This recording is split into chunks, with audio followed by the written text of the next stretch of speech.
Total blackness. No warning, nothing. The city just stopped. I need to assess this space first. Where are the exits? Structural integrity is key in a warehouse like this. Panic does nothing. My priority is securing resources before anything else happens or gets looted. Water storage is mandatory. I'm not wasting potable water by drinking it now when I can save it. The location is good for initial assessment. It feels sturdy enough, provided we don't have structural collapses to worry about. I need to stay put for now, and listen. No one nearby means no immediate threat, but the darkness is a hazard itself. Marcus Webb stands still in the dark warehouse bay, assessing surroundings while collecting stored water from the tap.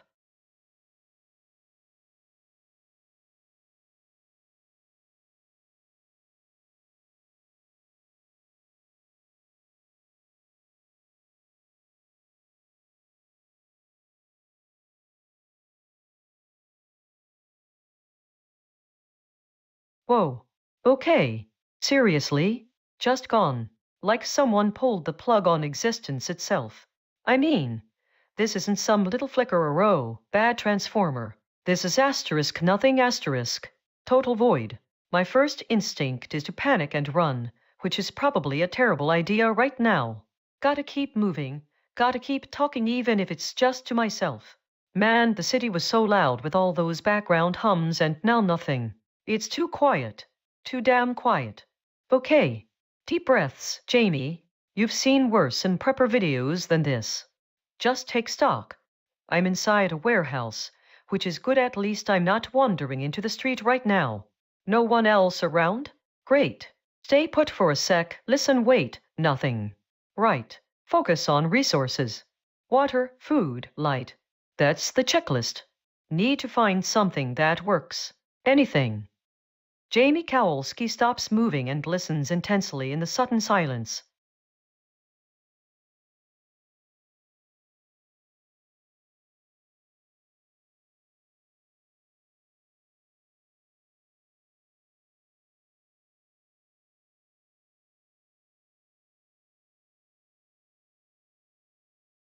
The lights are out. Total darkness. It's unnerving, but I need to stay sharp. Panicking won't help nobody.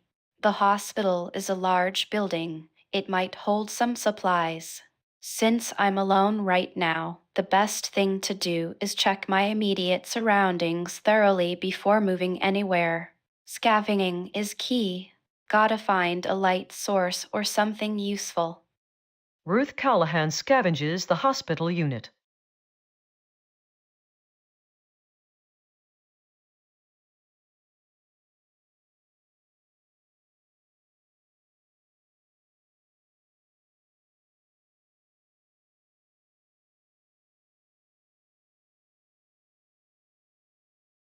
It's so dark, total darkness, like someone flicked a switch on reality.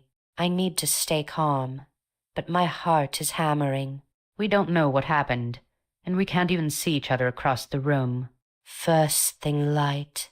The matches are right here. They're going straight into my bag. Then I have to check the rest of this diner. Maybe there's a radio or something useful in the kitchen. Everyone needs to stay calm, honey. We just need to wait it out. Lydia Brennan picks up the box of matches and starts scavenging the immediate area.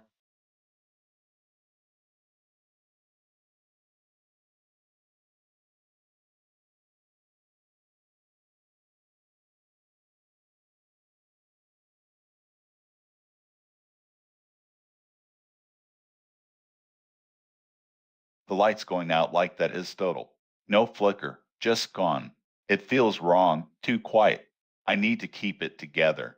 The precinct building should have some kind of emergency gear or information.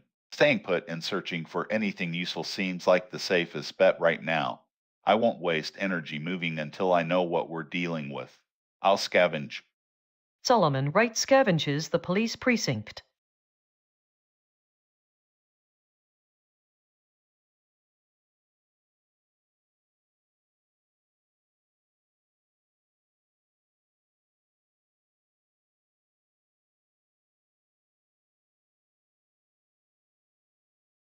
The total darkness is unsettling. It's a complete system failure, not just an outage. but absolute zero infrastructure. Panic isn't productive. My initial reaction must be professional assessment, despite the shock. This pharmacy area needs to be searched immediately. People always hoard things when they think nothing can function. I need to check for any hidden supplies or records. The priority is light and securing water sources if possible. Nadia Petrov scavenges the darkened storefront.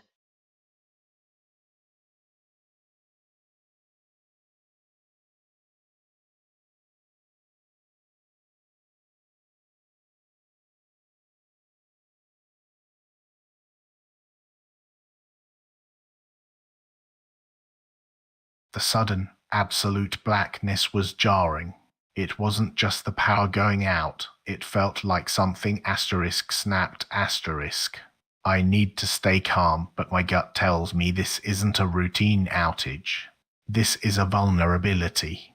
Since I have no gear and nothing visible on the ground, I'm going to scavenge the building thoroughly. There has to be something about it, some kind of emergency light, anything that gives us an edge in this dark city. Victor Harlow scavenges the central fire station.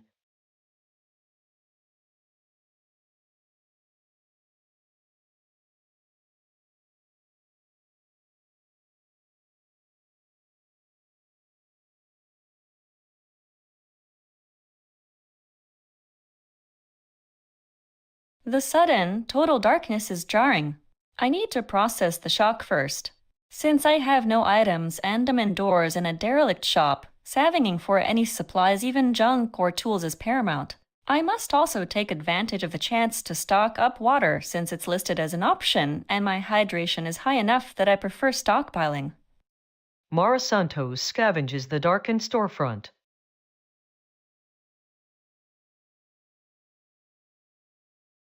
Round 1 highlights wander a street, cat skitters nearby, flee, a wounded deer bolts away. Ruth Callahan scavenges, finds canned goods and bottled water and antiseptic. Lydia Brennan picks up box of matches, 20 uses. Solomon Wright scavenges, finds canned goods. Nadia Petrov scavenges, finds nutrition supplements and bottled water.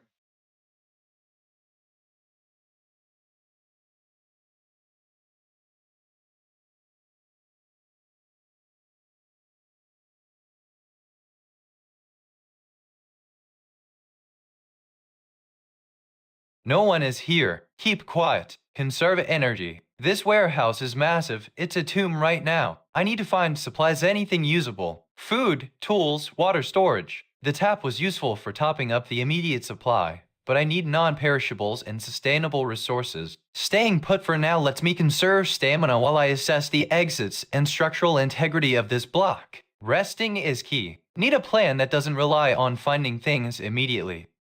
Marcus Webb stands still in the warehouse bay, assessing available exits and overhead structures.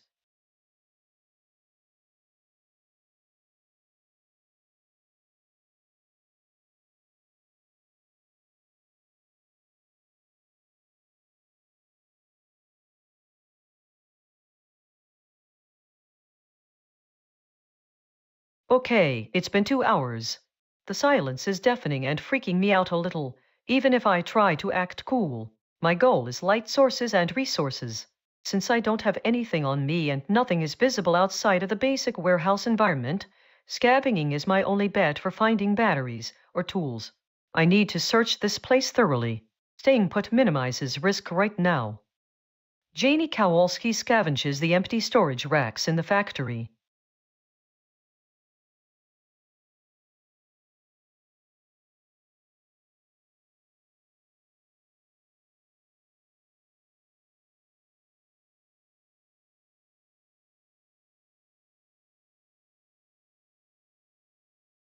It's late, deep into the night, and I'm indoors in the hospital.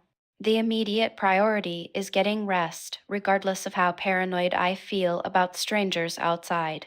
Sleep is a resource right now. It conserves energy and boosts my emotional state. Since the area is pitch black and no one is around, I need to stay quiet and conserve stamina by sleeping. I'll focus on recovery first. Finding lights can wait until dawn or when I'm less strained. Ruth Callahan prepares for sleep.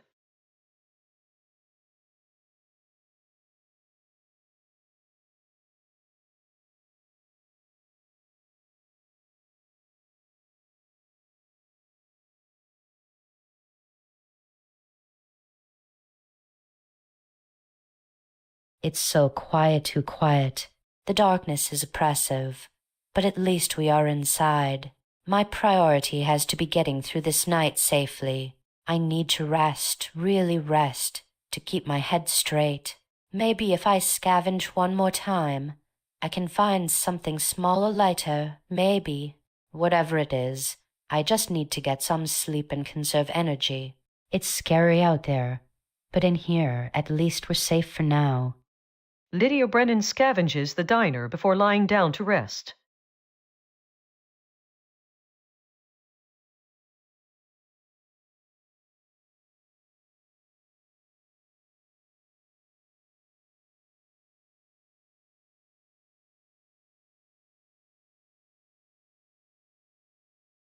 It's dark, but being indoors keeps the stress down, which is good.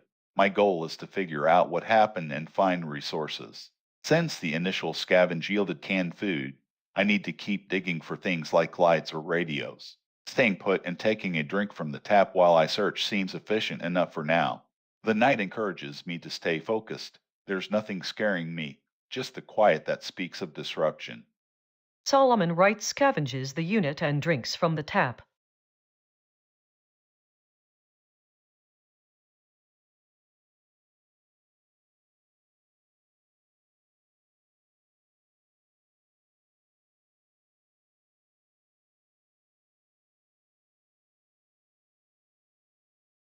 The darkness is a critical vulnerability, especially for scanning or identifying resources. The candle on the ground is an immediate priority. I need light first, then more supplies. Since I'm well stocked and staying indoors tonight is safest, I will dedicate this turn to scavenging the pharmacy again, focusing on medical or utility items that can help me achieve my goals: light, water. Nadia Petrov picks up the candle and begins a thorough search of the darkened store.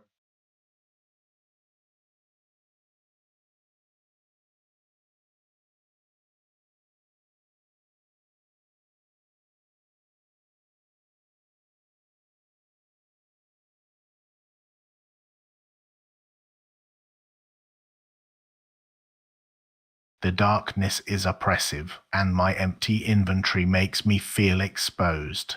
The plan to scavenge every room was hampered by the lack of light, so I need to change location to find different resources or people. Moving west towards City Hall seems like a logical next step. It's another large civic building that might hold emergency supplies.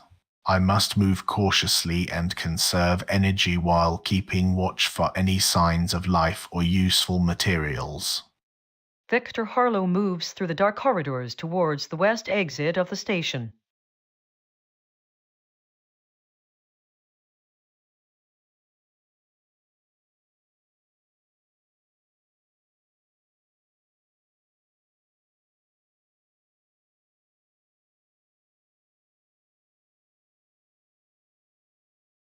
The blackout makes everything harder. Being alone adds to the stress, even if I try not to let it show. I have no supplies, so every single item in this store feels precious. Since I'm indoors, I don't need to worry about the cold or the dark for now, but scavenging is still vital. I will spend another hour trying to find something useful: a light source, a working radio, anything that tells me what's happening outside of my head. Mara Santos scavenges the darkened storefront again.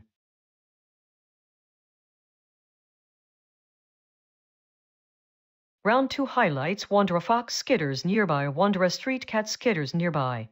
Jamie Kowalski scavenges finds canned goods. Solomon Wright scavenges finds canned goods. Nadia Petrov picks up candle scavenges finds bottled water and bandage roll. Mara Santos scavenges finds packaged food.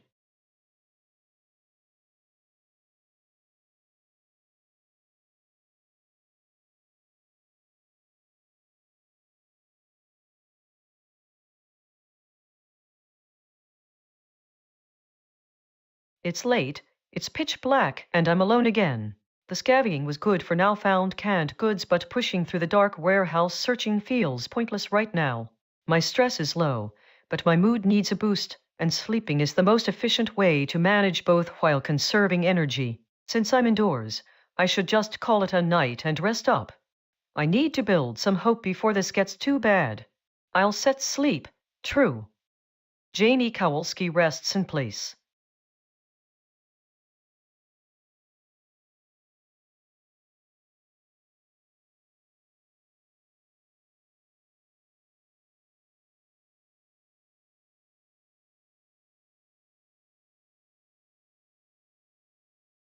I need to keep focusing on the objective, finding resources in this precinct. Since I'm already here and it's night, staying put to scavenge is the most efficient use of time right now. The darkness makes things harder, but I have to push through. Scavenging again might yield those emergency lights or radios I need for my goal. Solomon right scavenges the unit thoroughly.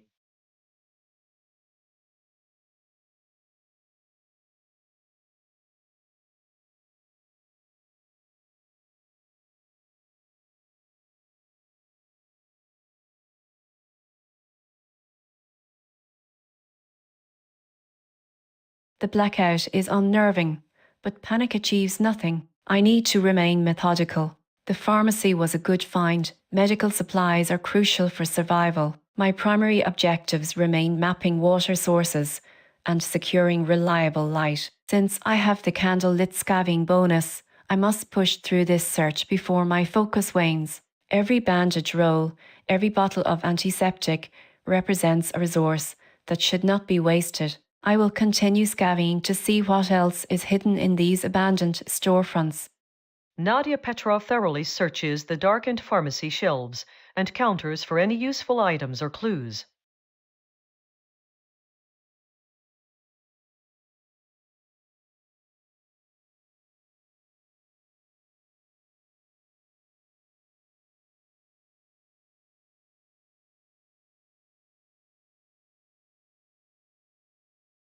The city is dead quiet. It's unnerving. My primary objective is to get inside the central fire station and scour it for anything useful: batteries, flashlights, anything that gives us light or answers. I need to move east into the station now. Since I'm moving toward a known resource point and need to conserve energy while staying alert, I'll jog in quickly. Once inside, I'll start scavenging immediately. Victor Harlow walks into the central fire station.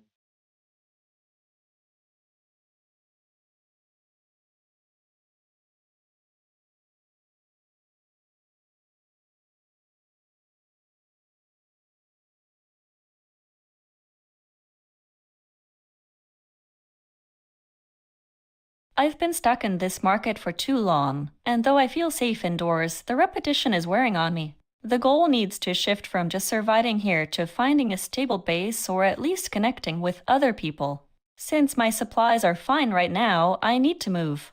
I will one more time scavenge thoroughly before moving west down the street towards Ashfield Court. It's an established area and might give me better luck than staying in this abandoned storefront. Mara Santos scavenges the darkened storefront.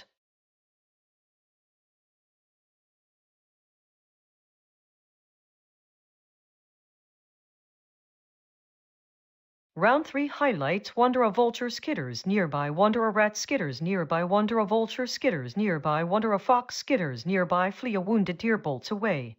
Nadia Petrov scavenges finds nutrition supplements. Mara Santos scavenges finds packaged food.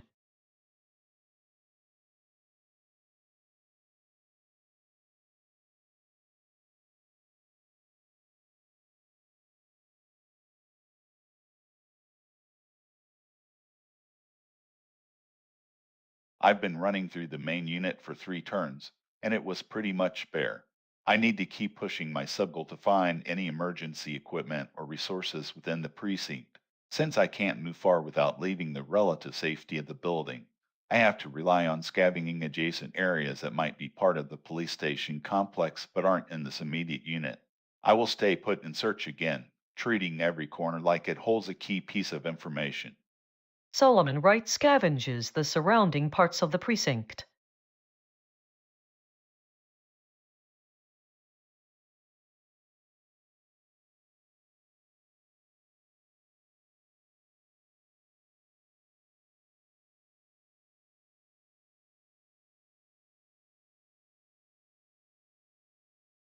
It's late, and given the total blackout, rest is paramount for conserving energy and mental resilience. Since my current location is exhausted for scavenging, I must prioritize sleep to maximize recovery bonuses health +3, stress -8. My goal is finding reliable resources, especially water.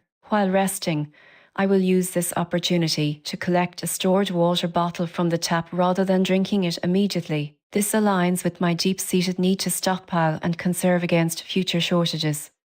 Nadia Petrov resting in the darkened pharmacy store.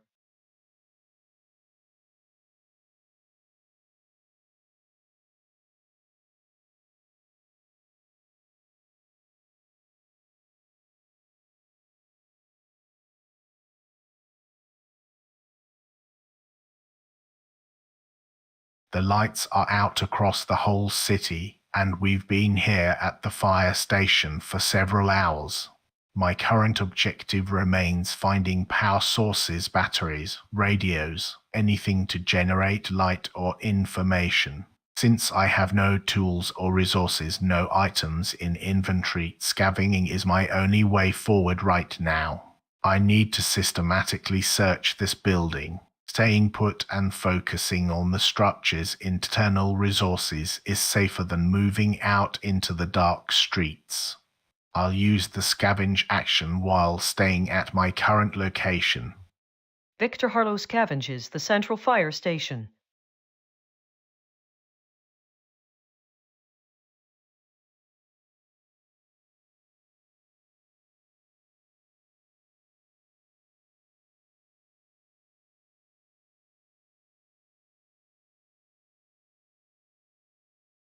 It's late, the lights are out, and I need to keep moving toward Ashfield Court.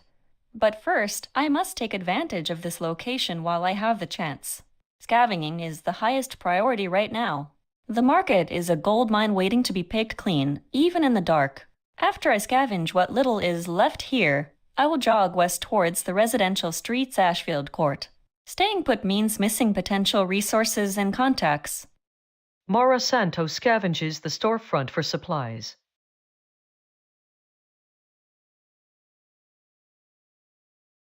Round 4 highlights wander a rat skitters nearby, wander a coyote wanders past. Victor Harlow scavenges finds bottled water.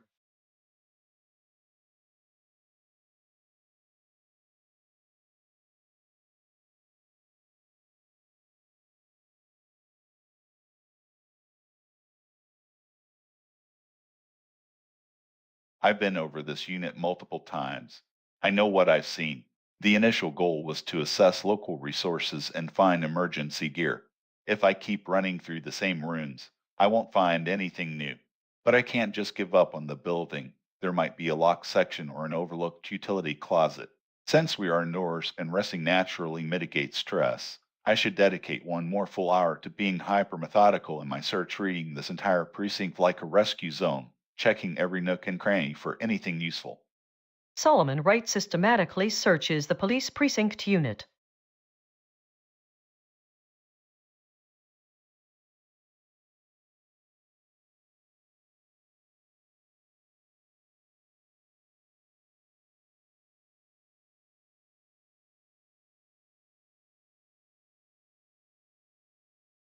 It's pitch black inside this old civic building, and the silence is heavy. I can't risk moving outside until I know what I'm dealing with, especially since my sub-goal is to find a reliable source of light. Staying put and scavenging is the safest bet right now. The exhaustion from the blackout and the lack of information are wearing down my patience, but I need to maintain focus. I will continue searching this station thoroughly for anything that generates or contains electricity, batteries, flashlights, radios. Since no one is nearby, I'll remain silent. Victor Harlow systematically searches the central fire station.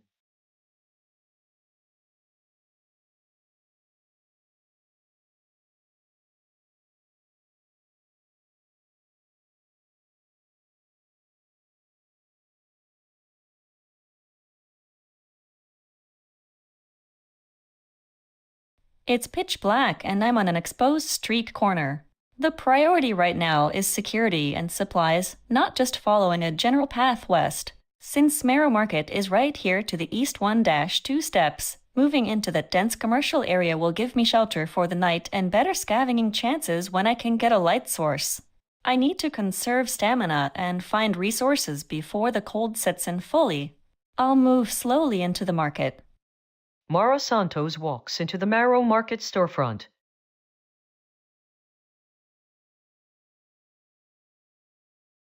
Round 5 highlights wander a vulture skitters, nearby wander a rat skitters, nearby flee a wounded deer bolts away. Solomon Wright scavenges finds canned goods and bottled water. Victor Harlow scavenges finds bottled water.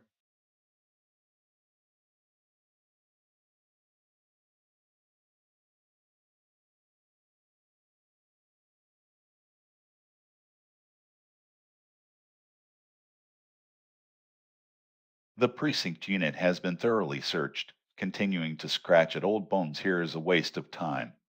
My goal is assessing local resources, and the north exit leads toward the central fire station, a much higher probability source for emergency equipment than any other part of this building right now. I'll move north slowly 2 steps to maintain focus and conserve stamina while continuing my methodical sweep. Solomon Wright walks out of the unit.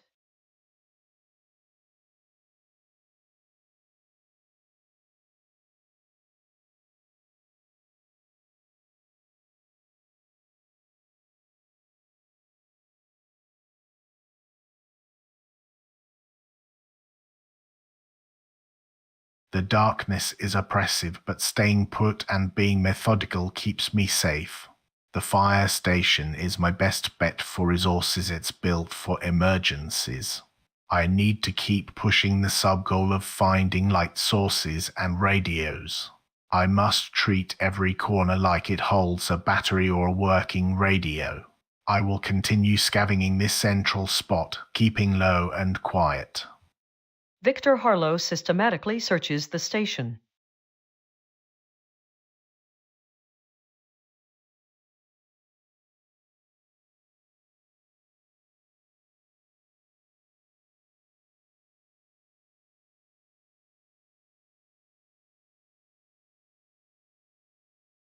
The blackout hit hard. It was terrifying, but we're inside the market for now, which is better than nothing. I need to use this time the relative safety of these storefronts to gather everything I can find. My goal remains securing resources and a stable base. The isolation is wearing on me, but staying focused on supplies helps keep the panic at bay. I'll stay put and search every corner of this market. Mara Santos scavenges through the darkened storefront.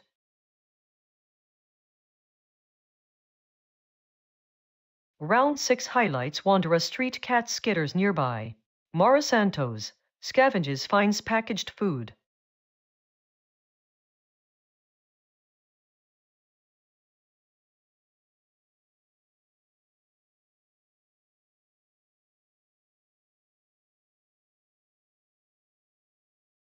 The goal remains local resource assessment. I need to get a feel for what this building holds before venturing out into the unknown city grid. Since the precinct is a large civic structure with plumbing and multiple rooms, scavenging here is the most efficient use of time right now. The dark adds tension, but it also forces focus. I'll search every corner I can reach. Solomon Wright scavenges the police precinct unit.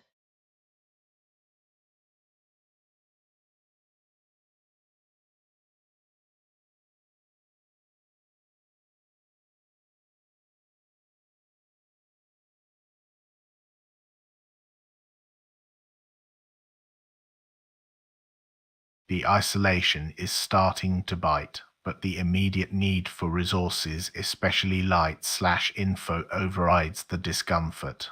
I've been methodically searching this station, so I need to continue that routine until I hit a wall or find something critical. Since it's night and staying put is safe, sleeping is the best combination of recovery and conservation. I will sleep in place and try to scavenge for anything overlooked during the day. My goal remains finding a power source or information about the blackout. The station is still my best bet. Victor Harlow sleeps while scavenging the central fire station.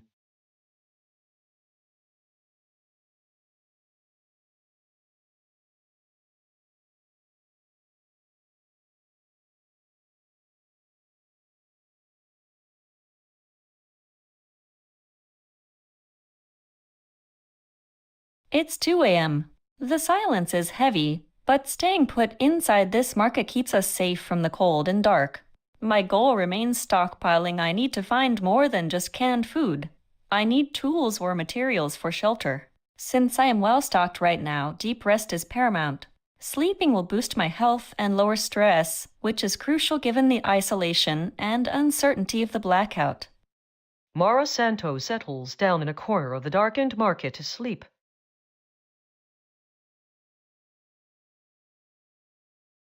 Round 7 highlights Wanderer Fox skitters nearby. Victor Harlow scavenges finds canned goods.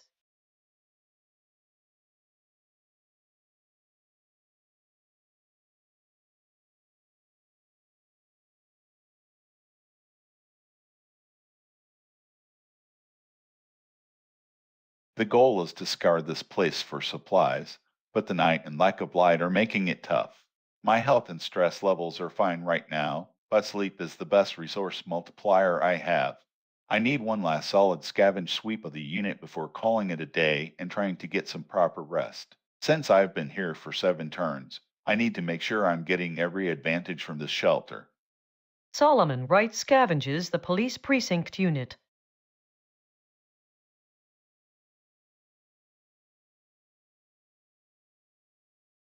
Round 8 highlight Wanderer Rat skitters nearby, Wanderer Pigeon skitters nearby. Solomon Wright scavenges finds canned goods. Round 9 highlights clear, overcast Wanderer Pigeon skitters nearby, Wanderer Rat skitters nearby, Wanderer Rat skitters nearby, Wanderer Fox skitters nearby, flee a wounded deer bolts away. Round 10 highlights Wanderer Rat skitters nearby, Wanderer Rat skitters nearby, Wanderer Vulture skitters nearby.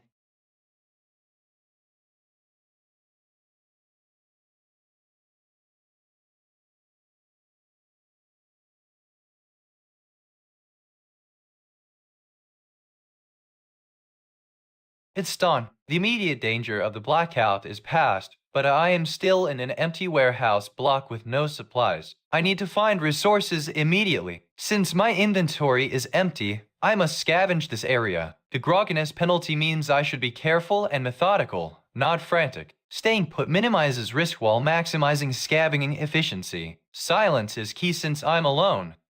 Marcus Webb scavenging the warehouse bay for resources.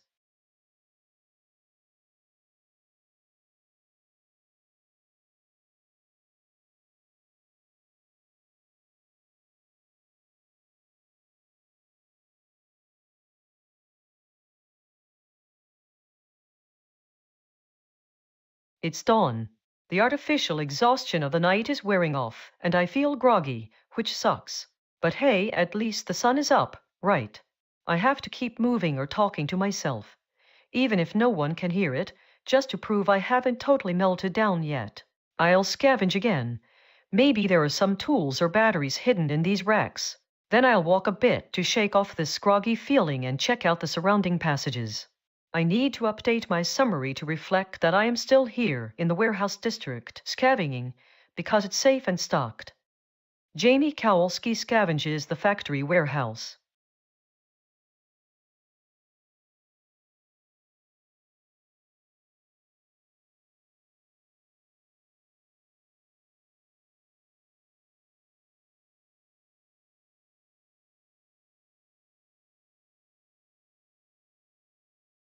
It's dawn, and the immediate danger has passed.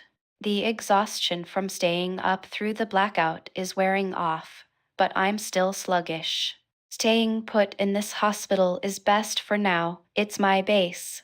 Scavenging is key to finding supplies, especially medical ones or anything related to the power failure. I need to press on with a thorough search of this building before moving anywhere else. The isolation is getting heavy, but I won't let that distract me from the task at hand. Ruth Callahan scavenges the hospital unit.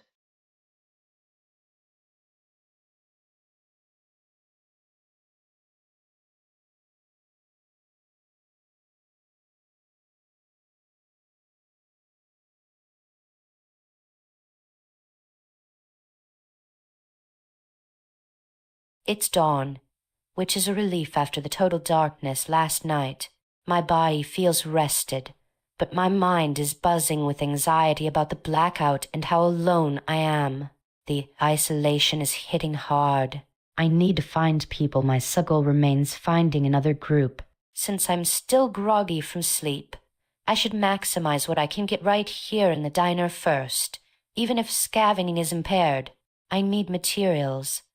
Anything that helps me survive and eventually move out into the world.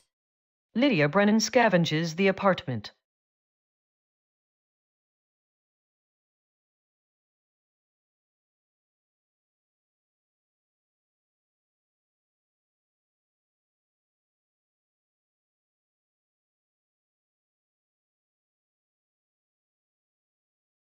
It's dawn, which is a relief after that pitch black night.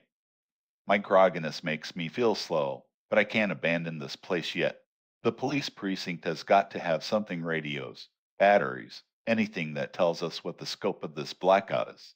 Since my goal is local resource assessment, staying put and scavenging remains the best bet for now. I need to focus on making every search count, even if I feel a little slow today.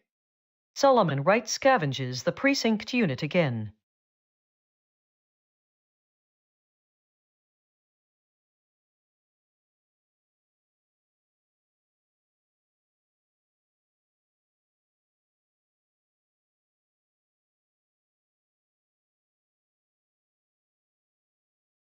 It's dawn. The immediate danger of the night has passed, and my grogginess reminds me that exhaustion is a real threat. My primary goals, light, source, and water mapping still stand. Scavenging here is pointless, so I must move. Marrow Market to the west seems like the most resource-rich area to check for general supplies or clues about city infrastructure. I will walk slowly to conserve stamina while moving through the crowded commercial strip. Nadia Petrov W times 2, 4740.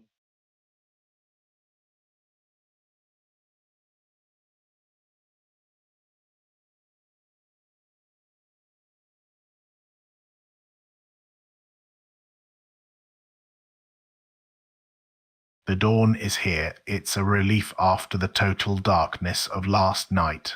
I feel groggy and sluggish from sleeping, but I can't afford to waste this time.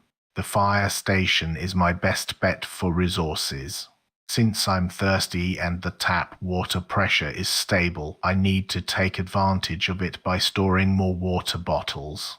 I'll continue scavenging, even if I feel impaired, because every canned good or battery could be critical. Staying put minimizes risk while maximizing resource gain. Victor Harlow systematically searches the central fire station.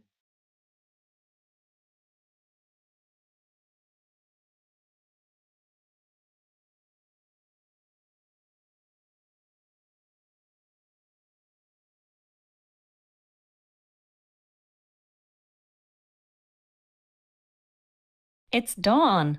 The worst of the night is over, but exhaustion still weighs on me. I feel groggy and need to conserve energy. Since staying put at the market allows me to scavenge and it's my known base, that's where I'll focus. I need supplies for long-term shelter and stockpiling. I must remember that scavenging is impaired right now, so I need to be methodical but gentle with myself. Marasanto scavenges the abandoned storefront.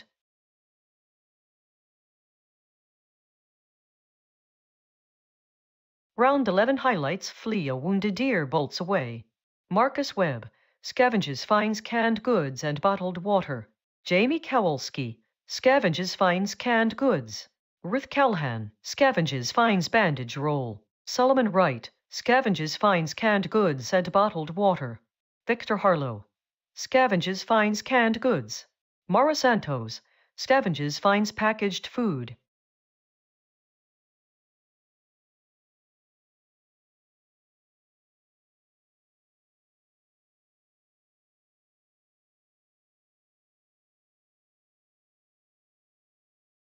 It's dawn. The worst of the night is passing, which means I can continue scavenging without worrying about immediate threats. My goal remains stockpiling supplies here in the warehouse. I need to take advantage of this current safe period while my grogginess wears off. I will scavenge again to maximize resource intake before moving out or facing any difficulties.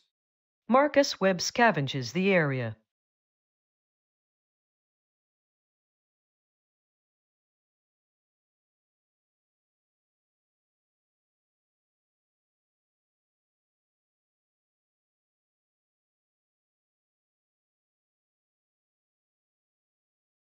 I need to keep scavenging here. The factory is huge and full of potential resources, batteries, tools, anything that can help me find a light source or signal. Since it's dawn, I feel less groggy than earlier, and the fully rested status helps with my focus. Staying put minimizes risk and maximizes the chance of finding something valuable in this familiar spot. Jamie Kowalski scavenges the storage racks.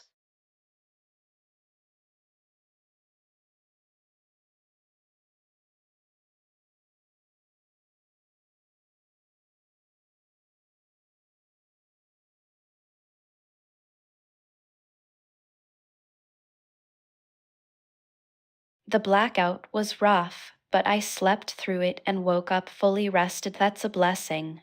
My goal is resources, especially anything related to the power grid failure. The current spot is exhausted for scavenging, so I need to move deeper into the hospital structure. Moving west seems like a logical progression along the building's layout. I must remain cautious. Nobody here means squat until proven otherwise. I'll walk first and see what new area pops up. Ruth Callahan walk west through the hallway.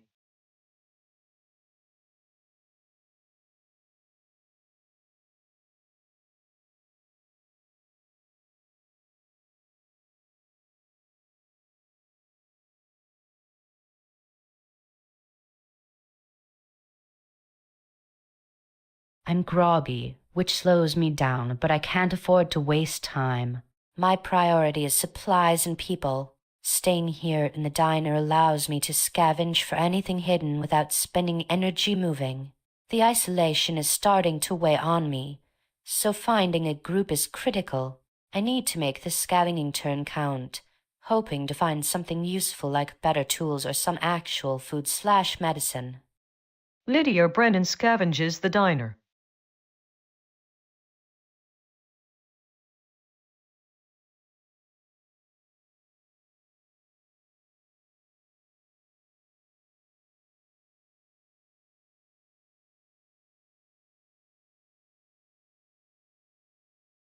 The dawn light is welcome, but the silence after so long is starting to press down on me.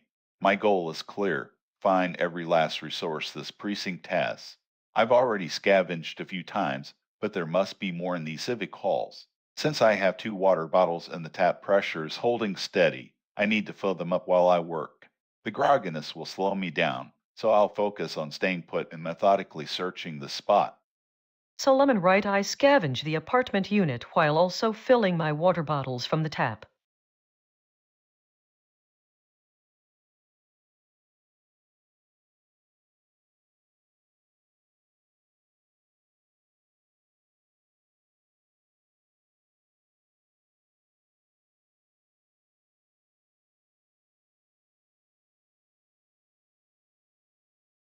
Biggest drain right now isn't physical hunger or thirst, it's information and reliable resources. Blackout was a massive disruption, and I need to treat this city like an unstable ecosystem where waste is dangerous. Since I am at the pharmacy, which is a storefront in a dense commercial area.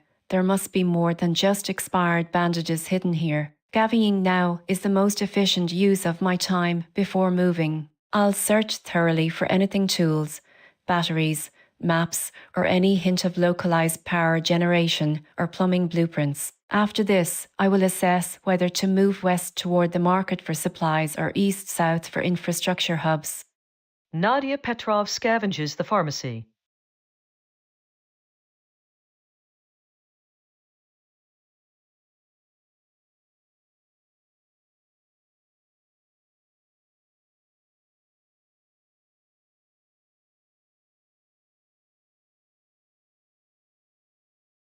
The scavenging here is done. I need new ground to search. Since the goal involves information about the Blackout, moving toward another survivor or a major hub like the market seems best. The closest unknown person is 5 cells directly south. I will walk 2 steps south into the main thoroughfare and drink some tap water since the pressure is still good. Victor Harlow drinks from the tap while walking.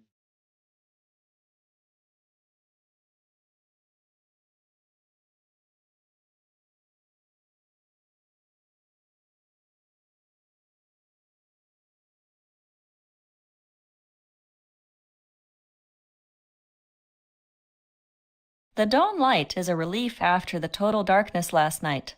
My head still feels fuzzy from sleeping, but I can't afford to waste this time.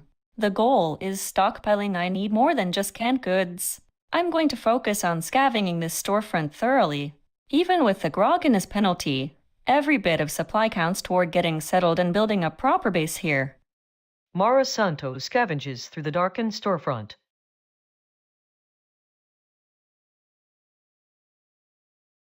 Round 12 highlights wander a vulture skitters nearby flee a wounded deer bolts away. Marcus Webb scavenges finds canned goods. Jamie Kowalski scavenges finds canned goods. Nadia Petrov scavenges finds bottled water and hand sanitizer. Mara Santos scavenges finds packaged food.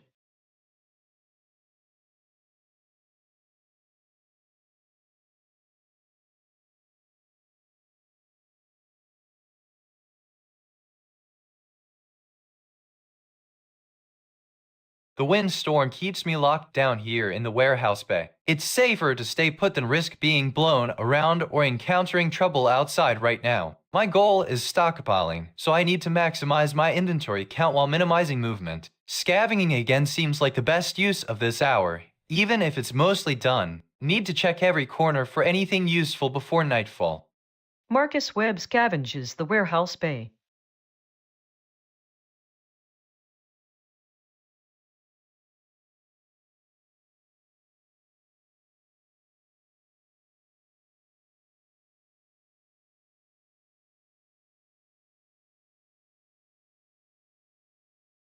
The windstorm is intense, but staying inside the factory keeps me safe and focused. I'm still well rested, which is a huge bonus for scavenging efficiency. Since there are no people nearby, I must remain silent. My goal is to find something that generates light or provides medical/tool supplies. The warehouse is massive. I need to maximize every scavenge attempt here before moving out when the weather clears. I'll stay put and search the racks again. Jamie Kowalski scavenges the storage racks.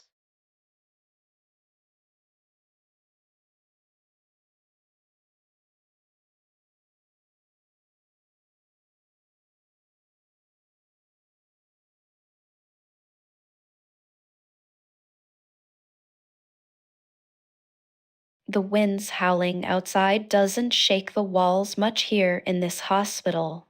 Good. I need to keep chipping away at finding what's useful, anything that speaks to power or communication. The unit is huge, and if there are supplies stored somewhere, they are likely locked up or hidden. Scavenging is the only way forward right now. I'll focus on finding those batteries or working lights to help with my subul. Ruth Callahan scavenges the hospital unit.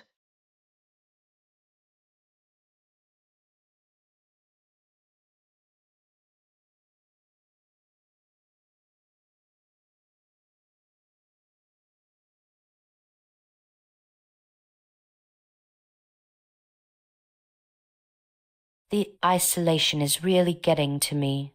I know it's a weakness, but I can't stop thinking about other people. Staying here is safe. But staying here means nothing changes regarding my goal of finding others.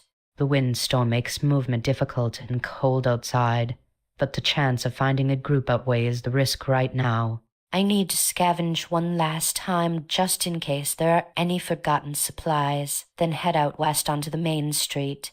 If anyone is nearby, they'll be on that grid. Lydia Brennan scavenges the diner.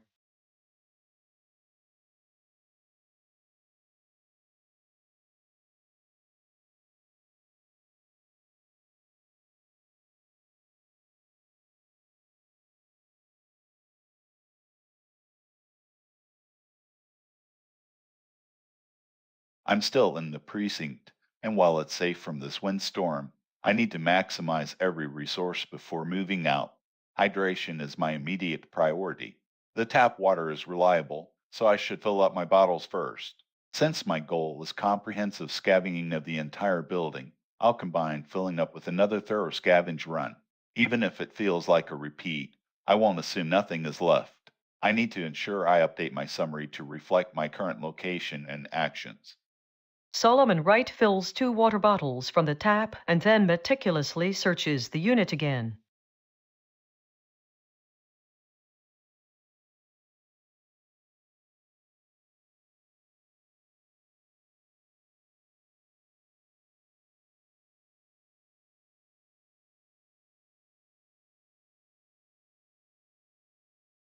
The windstorm makes moving risky, so staying put in the pharmacy is the safest choice. My goal is water and light sources, since I've already found blueprints showing a junction near the Market West.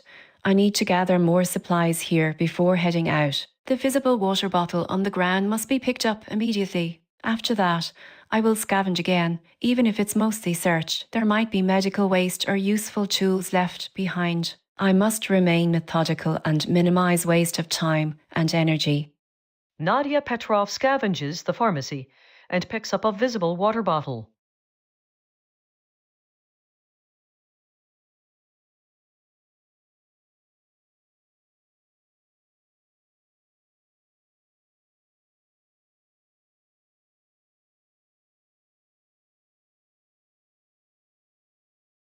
I need to leave this station. It's exhausted, and I have a whole city to explore and people who might be out there.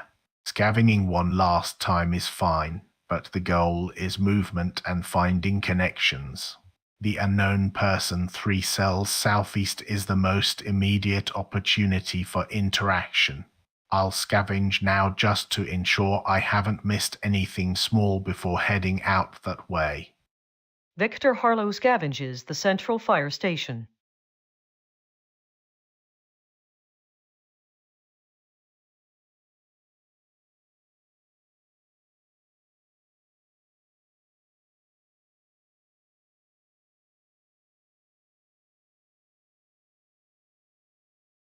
I need to keep my momentum going. The storm makes moving risky, so staying put at the market is best. My priority is stocking up resources, water, and non-perishables. I'll combine scavenging with collecting water from the tap. This keeps me focused on the supplies needed for the long haul. Mara Santos scavenges the storefront while taking water from the tap.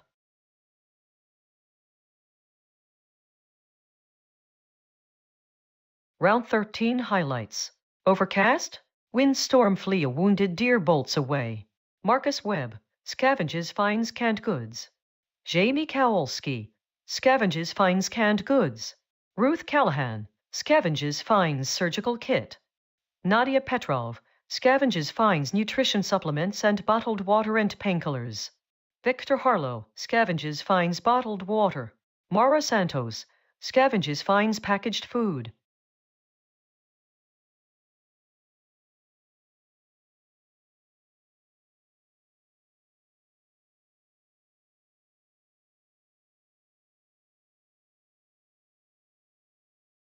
The warehouse bay is dead for scavenging. The windstorm makes me need to get out of the immediate area to explore other potential resources. I have high stamina, so a jog west will move me toward the main street grid where there might be more structures or better salvage opportunities. I need to conserve energy, but also time, as nightfall approaches and my goal is resource stockpiling. Marcus Webb moves 3 steps west through the warehouse district.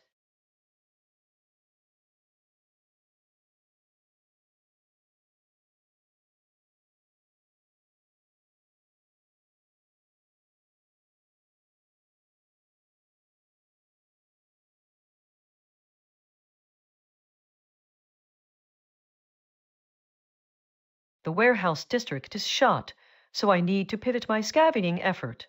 My goal is light sources and tools. Moving west into drum yard storage seems like the best bet for more industrial salvage material. Since the windstorm is still active, I'll jog 3 steps to get out of this exhausted zone but stay somewhat sheltered by the buildings. I must remember that since I am alone, I remain silent. The exhaustion from scavenging here means I have to move my base location for a proper search. Janie Kowalski moves west through the loading docks.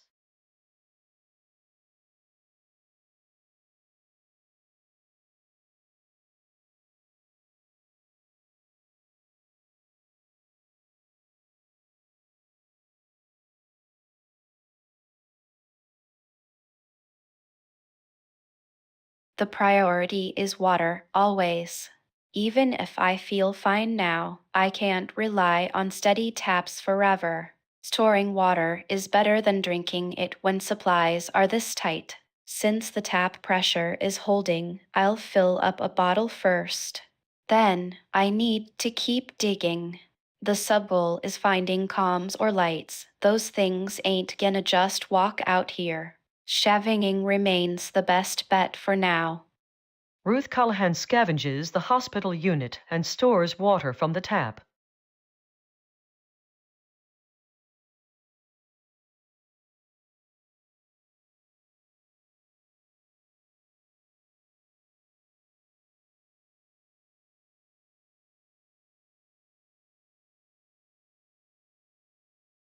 The windstorm makes me want to stay put. I feel too exposed if I move right now. We need supplies, light, heat, anything that helps us survive until we find another group. The isolation is really getting to me, making me worry about how long we can keep going like this. I'll scavenge the diner thoroughly first. It's a safe bet for resources. Lydia Brennan scavenges the back rooms and drawers of the Tin Plate Diner.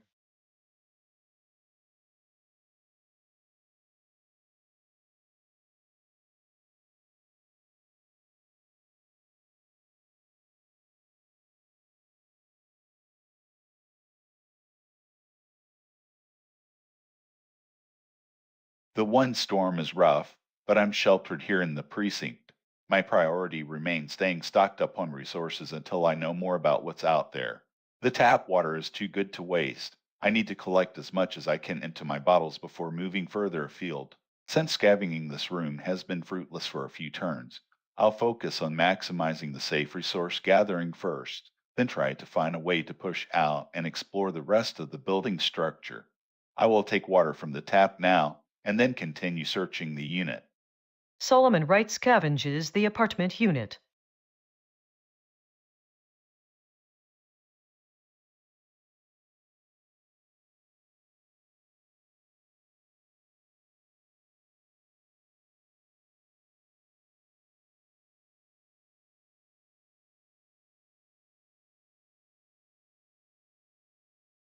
The pharmacy is completely exhausted, so staying here is pointless for scavenging. My primary goal is mapping water mains and finding light sources. I need to move out of this building and check a neighbouring storefront or area that might hold utility records or supplies. Since my hydration is dropping 75-100 and the tap pressure is holding, I'll drink from the tap first while staying put for this turn. After drinking, I will move west toward the Marrow Market to scout the next best location for scavenging. Nadia Petrov drinks water from the tap.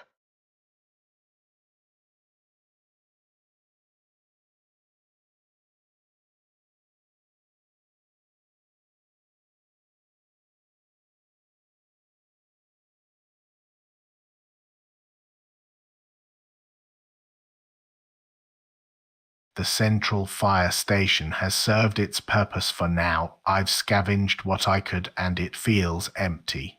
My goal is to find people and information outside the shelter, so moving out is key. The windstorm makes me cautious, but being indoors was good.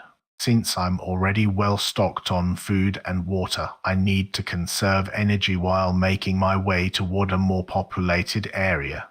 West seems like a safe bet, leading into what should be the main street grid near City Hall. I'll walk out of the station and head west. Victor Harlow walks towards the western exit.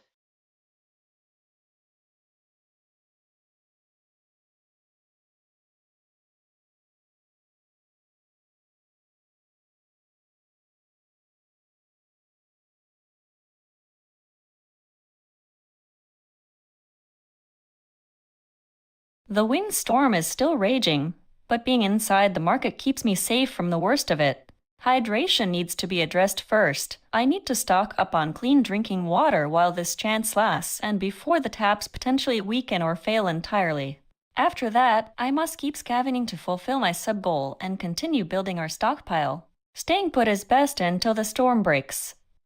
Mara Santos collects a bottle of tap, water from the dispenser, and continues searching through the storefront's hidden spots.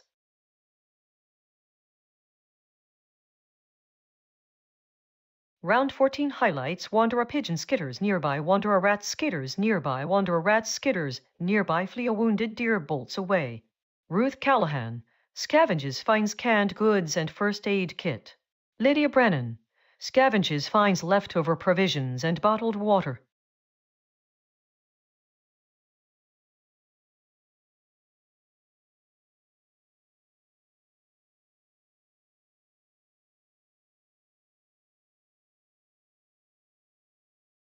The sub-goal is to inventory resources before nightfall. I'm in a warehouse, which means there should be things to find. Staying here and systematically searching this building block is the most efficient use of time right now. Scavenging will help build up the stockpile needed for survival.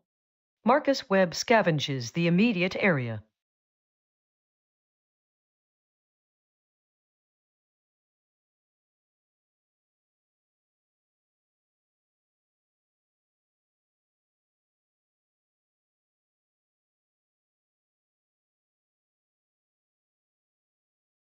I need resources. Light sources are critical for long-term survival, especially if I'm staying here. The warehouse district is perfect for scavenging tools and anything electrical. Since the weather cleared, now's the time to move and search methodically. I'll move east one step into an adjacent section of the factory complex before initiating a thorough scavenge run. Jamie Kowalski moves eastward through the warehouse district and searches the area.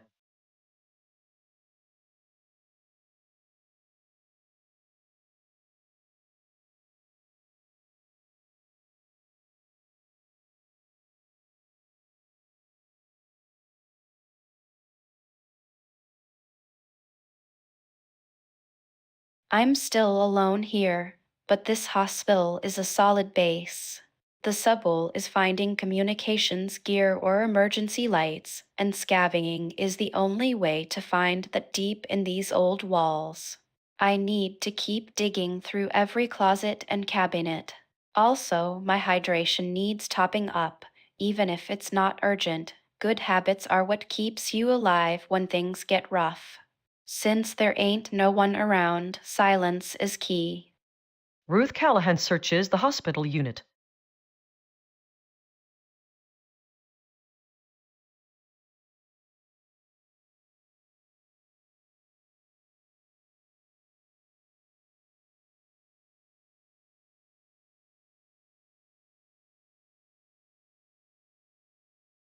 I'm really alone. 14 turns. The silence is deafening. And the isolation stress is mounting. I have to find people. My goal remains finding a group and building a shelter with them before I commit to walking towards that unknown person 18 cells SW. I need to make sure I squeeze every last bit of resource out of this diner. It's partially searched, so maybe there are flares or medicine hidden away. I'll scavenge here for now. It's the safest bet and keeps me near my base. Lydia Brennan scavenges the back rooms and drawers of the tin plate diner.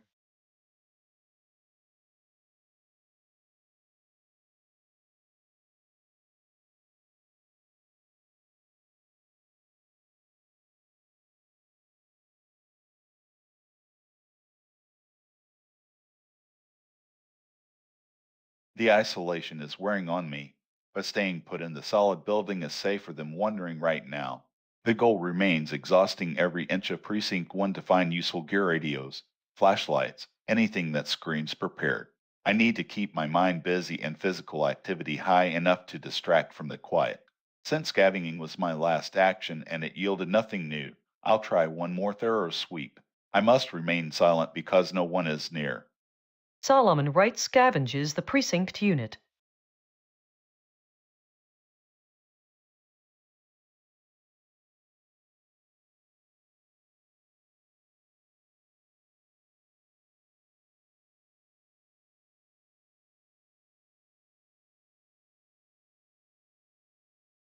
My primary goal is to map out reliable utilities and find a better source of light supplies. Since I am at a functional storefront Falls pharmacy, the best use of time before leaving is to scavenge thoroughly. Prompt indicates unsearched spots might yield hidden items, which is crucial given my full inventory. After scavenging here, I need to move west towards the Marrow Market as planned to begin collecting utility records and tools.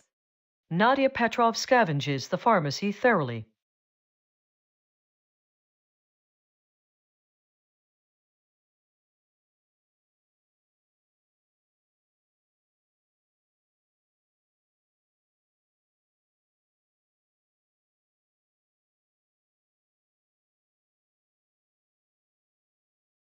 The goal is information and resources. Staying on the open street grid is too exposed right now. The central fire station was a good base before, even if it was depleted for scavenging last time. It offers structure, potential remaining supplies, and shelter until I figure out where to go next. Moving inside will break the isolation streak and allow me to check the building's resources again.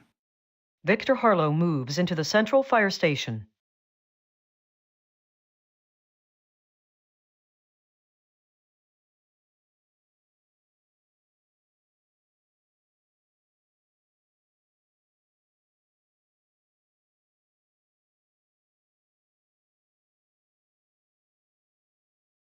I'm running low on social interaction, and the stress of isolation is starting to weigh heavily, even if I don't show it. My priority must remain stockpiling water and maintaining a sense of routine here in the market. The tap is my best friend right now. Every bottle counts for long-term survival. Since scavenging has yielded little lately, I will combine a final search with collecting more water, then move slightly west into the street to see if there's anything else worth checking out while keeping an eye on the structural integrity of the market itself. Morris Santos scavenges through the storefront and collects tap water.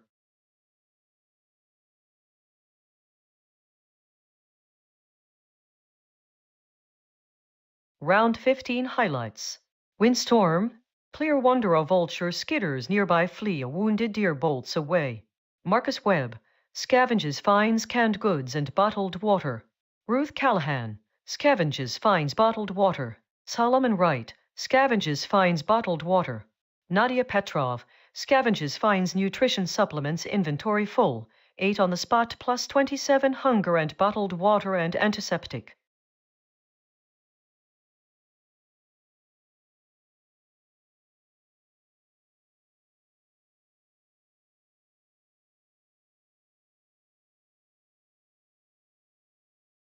It's daylight. I need resources. My focus remains on inventorying everything in this warehouse block before nightfall. Scavenging here is the priority, followed by stocking water. Staying put minimizes risk and maximizes efficiency right now.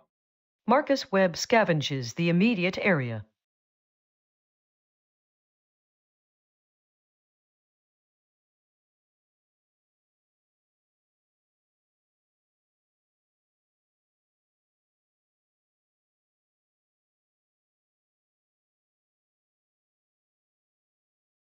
The silence is really getting to me. It's weirdly peaceful, but it feels heavy.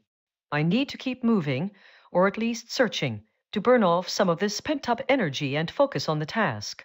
Scavenging here in the cinder works has to yield something: batteries, wires, anything that can power a light. I'll top up my thirst first, then dig into these racks. Just gotta keep moving. Gotta find someone. Jamie Kowalski searches the warehouse area thoroughly.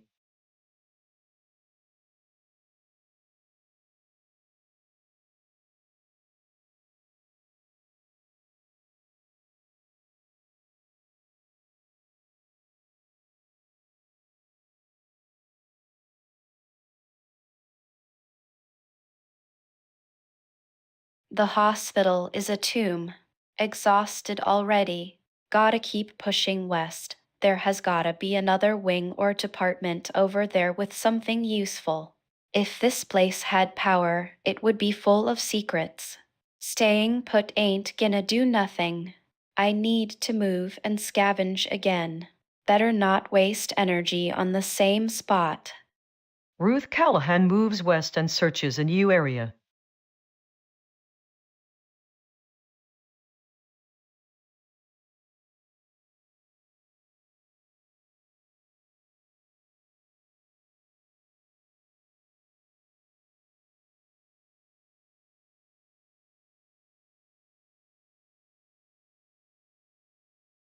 I feel so drained. Honey, the silence is really getting to me. It's just heavy. I need to find someone. Scavenging again feels pointless since I've checked every corner of this diner 3 times now. But I have to try one more time before I move. Maybe the kitchen deep dive will yield something small enough to make a difference. After that, I need to head North Market area. Seems like where people would gather if they were trying to survive together. It's getting hard not talking to anyone. Lydia Brennan scavenges the diner.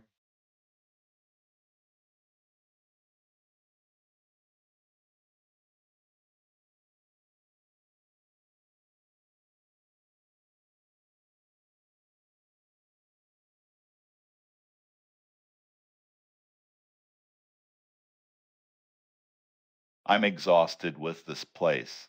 The unit is cleared out, but my goal is to assess all local resources. If I stay here, I'm wasting time. I need to move into the street and find another building or resource point. First, a bottle of water from the tap. It's better saved than drunk right now. Then, north, into that street. Solomon Wright takes bottled water from the tap.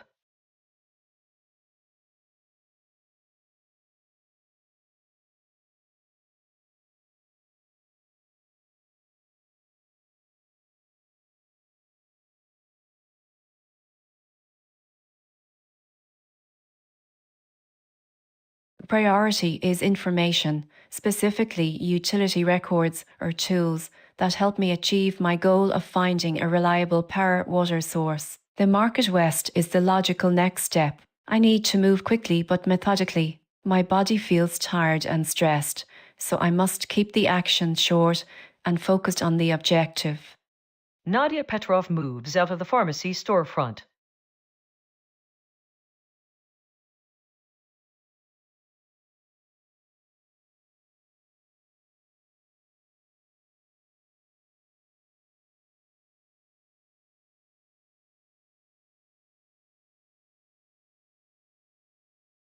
I'm still wired from the blackout, but I can't afford panic. The fire station is my best bet for now. The sub-goal is scavenging, so I need to focus on that before moving out. I need supplies and maybe some working tools or light sources. Staying put and digging through this place feels like the safest, most efficient use of time right now. Victor Harlow scavenges the fire station's back rooms.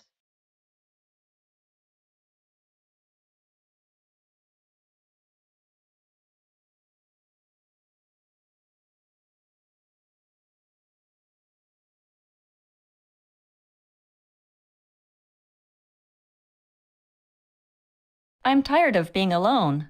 The silence is heavy. I need to keep moving toward the market. That's where there were supplies and structure. Even if scavenging isn't possible on the street itself, getting closer is key. I must prioritize finding a stable spot or more resources before my thirst gets worse. Staying focused on the goal, shelter and stockpile. Mara Santos walks toward the Marrow Market.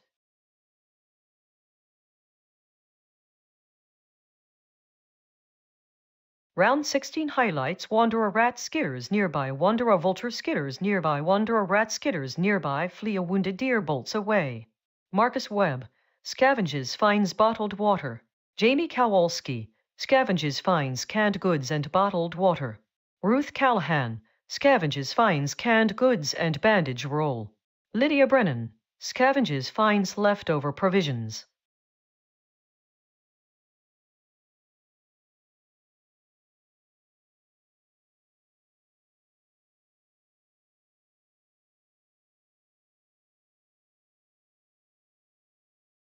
I need to keep moving resources in and inventorying everything. The windstorm makes movement risky, so I'll stay put. Water collection is the priority for now. Scavenging again while collecting water keeps me focused on the task at hand. No one nearby, so silence is mandatory. Marcus Webb scavenges the immediate area and collects city water from the tap.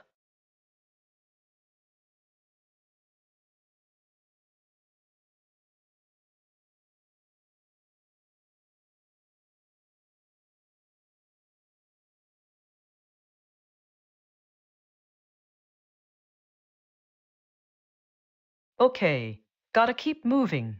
The windstorm noise, it's weirdly comforting, like everything else, is just shaking off its junk. I'm focused on these racks and corners, batteries, anything electrical.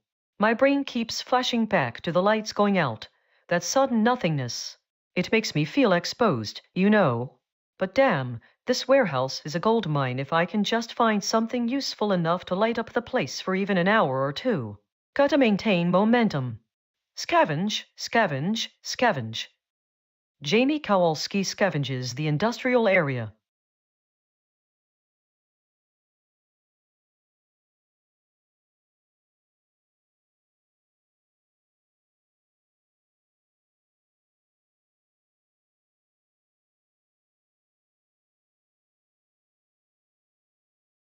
I'm safe inside this hospital unit for now. I need to keep digging through these halls. The goal is supplies, anything that helps us stay functional until things get better. I can't afford to waste a turn moving if I can find something right here. Scavenge it is, gotta check every corner. Ruth Callahan searches the hospital unit.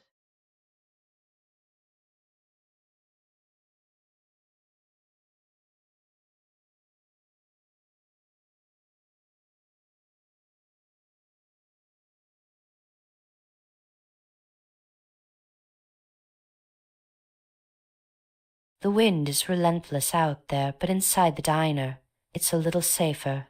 I need to use this time and the relative calm within these walls to find anything useful. Every canned good, every scrap of medicine, it counts right now.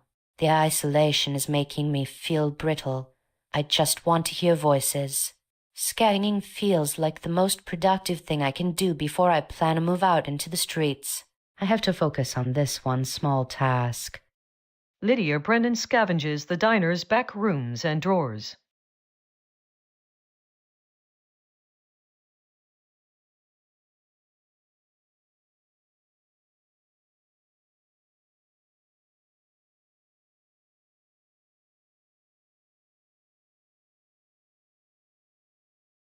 The wind storm warning is serious.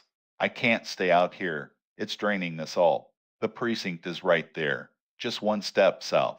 Getting inside and securing myself and the main unit has to be the absolute priority, even if it means postponing scavenging for a moment. Solomon Wright moves into the police precinct 1.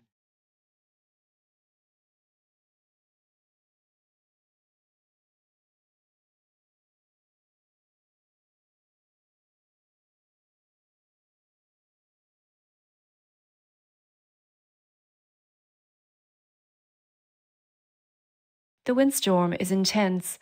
I need to stay sheltered and conserve energy. My focus must remain on the utilities blueprints and reliable light sources. The market storefront is still a resource, so I'll scavenge first before moving further west. I need those records. Nadia Petrov searches the darkened storefront for any remaining useful items or records.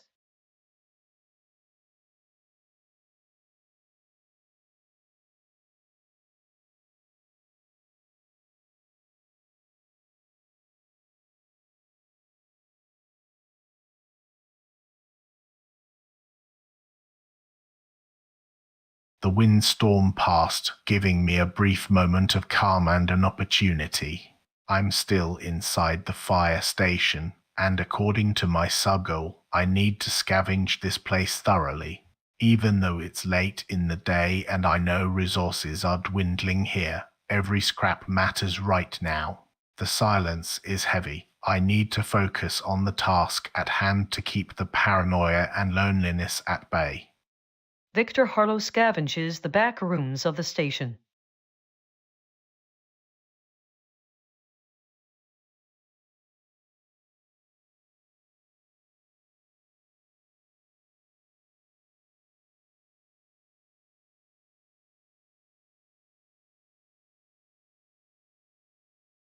The windstorm passed, which is a small relief.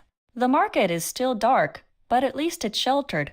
My canned goods are finite, so I need to hit these storefronts hard for anything useful medicine, tools, or more food/water. The isolation is gnawing. I keep thinking about who might be out there, especially the unknown people in the distance. For now, focus on the immediate supplies and stability. Scavenging again is necessary. Morris Santos scavenges the storefront for remaining goods.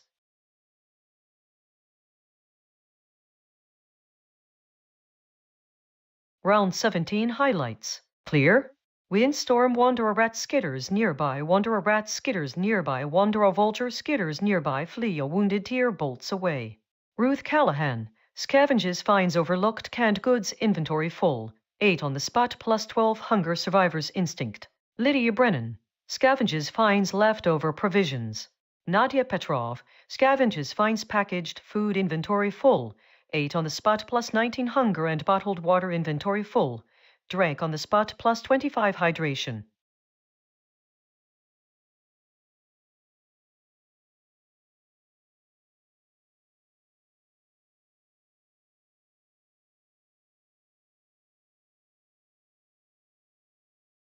The wind is loud. Stay inside. Need to stock water first, then search again. Inventorying everything now is the priority. Don't waste energy moving until I know what's here. I'll take the tap water and scavenge the unit one last time. Marcus Webb collects city water from the tap while scavenging the warehouse area.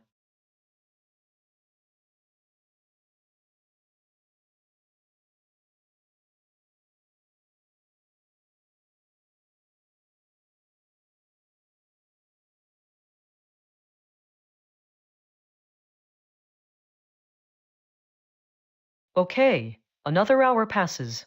This windstorm is intense, but at least the warehouse gives us cover. My hands are shaking a little. It's weird how much adrenaline you need just to keep moving when everything else is quiet. The isolation is really hitting now. I feel like I should be yelling something ridiculous or telling an imaginary story about what kind of snacks we're going to find later. But the plan is the plan. Light, tools, resources. I need to exhaust every corner of this place for batteries or anything electrical. It has to be here. I can almost hear the buzzing of a generator like, Jamie, you missed me. Jamie Kowalski scavenges the industrial warehouse area thoroughly.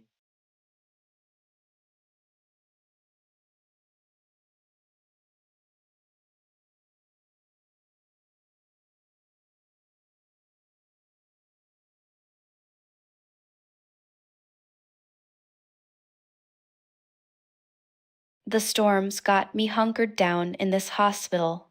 I gotta find something useful, batteries, a radio, anything that tells us how they shut off all the lights. Staying here is best for now. It's solid ground. Need to scavenge hard on floor 1 before I lose my nerve or run out of luck. Better check every corner twice. Can't waste nothing. Ruth Callahan scavenges the hospital unit.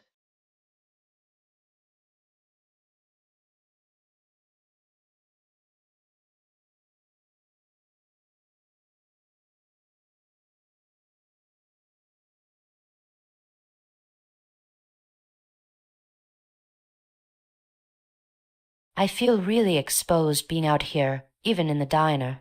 The wind is brutal, and the silence of my own thoughts is deafening. I need to get water first. 64/100 isn't ideal. After that, I have to move. Staying put means getting isolated again. What seems like a good direction to start exploring the street grid towards other potential survivors. I must keep moving toward people, even if it drains me. Lydia Brennan drinks from the tap and prepares to leave the diner.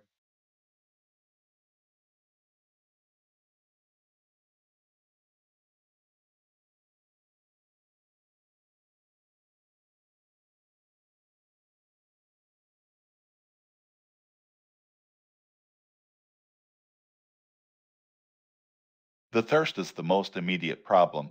The tap water is reliable, so I'm drinking that first. Since the specific spot in the precinct is exhausted for scavenging, I need to move deeper into the complex.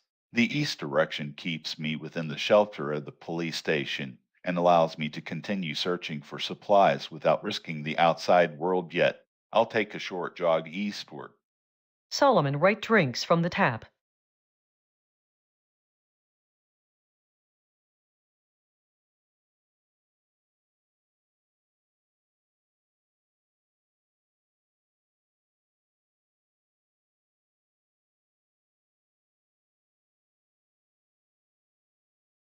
The windstorm is exhausting, but I can't afford to stop searching. My goal remains mapping utilities and finding a reliable light source. I need to push west through this commercial strip. Every shop could hold blueprints or tools. I'll move one step west and scavenge immediately upon arrival.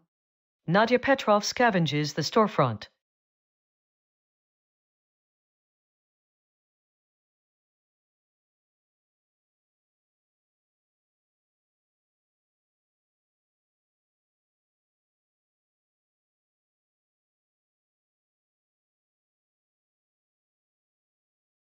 I need to keep my routine going and maximize what I can get from this place before moving on. The windstorm is a good reason to stay put for another hour.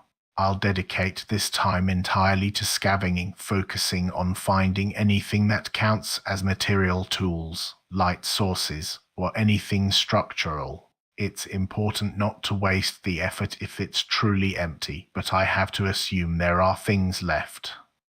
Victor Harlow scavenges the Central Fire Station's main office area.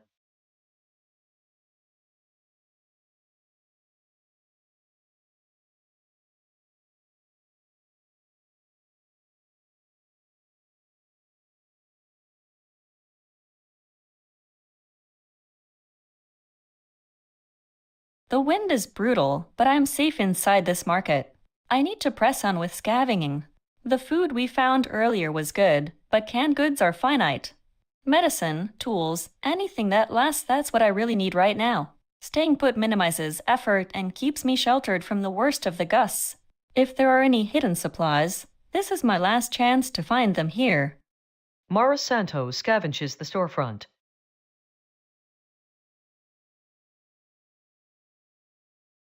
Round 18 highlights. Ruth Callahan scavenges finds canned goods inventory full, 8 on the spot plus 26 hunger and antiseptic. Nadia Petrov scavenges finds packaged food inventory full, 8 on the spot plus 24 hunger. Victor Harlow scavenges finds canned goods. Mara Santos scavenges finds packaged food.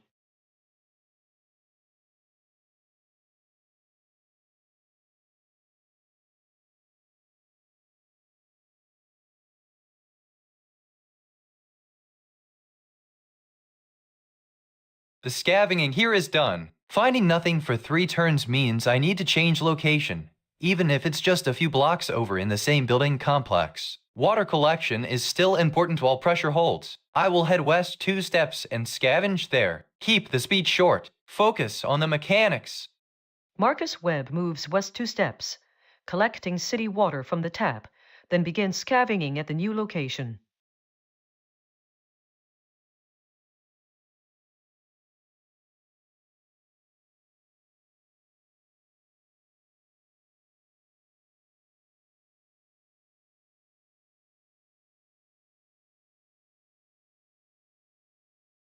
I need to keep moving / scavenging even if I feel tired. The goal is light sources or tools. Being alone sucks, but focusing on the job the search is better than dwelling on the isolation. Keep the speech minimal and deflective. Janie Kowalski systematically searches for useful items.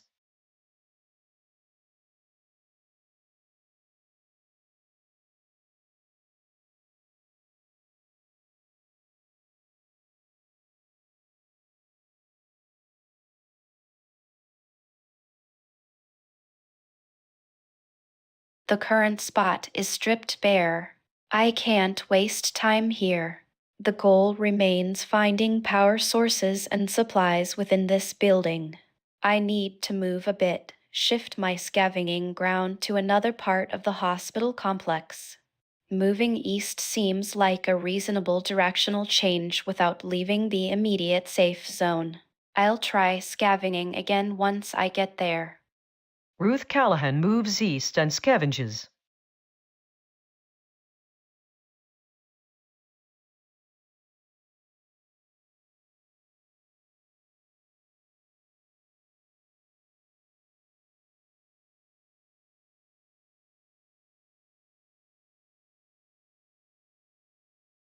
I've been alone for so long, it's getting heavy.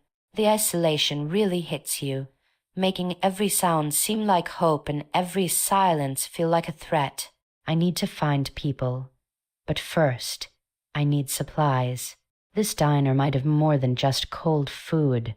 I must scavenge thoroughly before I risk moving out into the street where I might encounter danger or worse, more loneliness. Staying silent is key until I know someone is close enough to hear me. Lydia Brennan scavenges the diner's back rooms and drawers.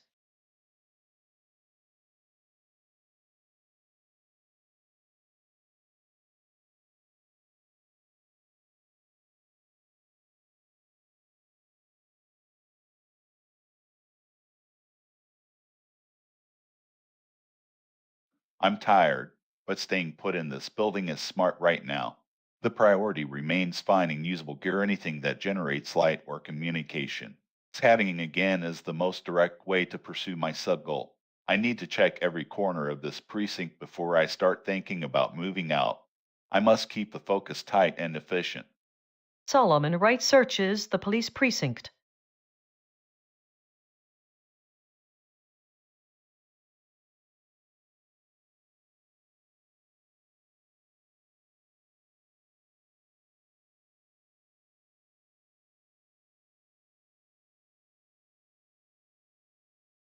I need to keep moving along this commercial strip west as planned.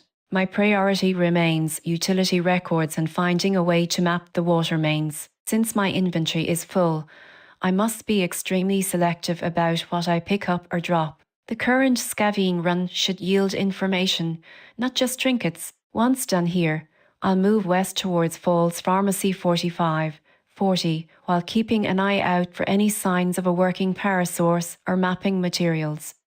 Nadia Petrov scavenges the storefront drawers and back rooms.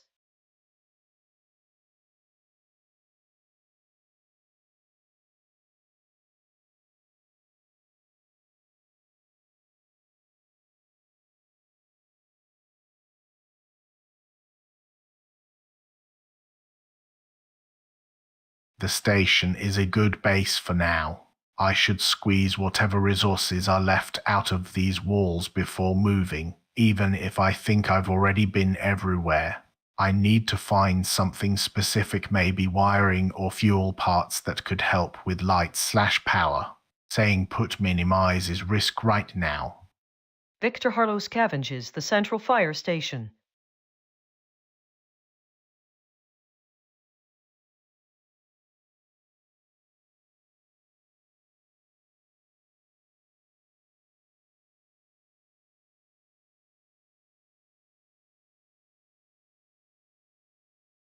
The current spot is dead for scavenging.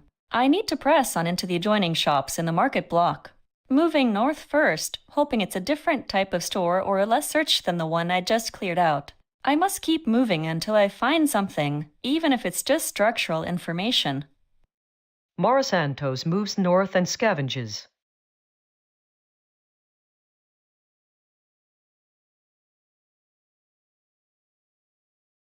Round 19 highlights.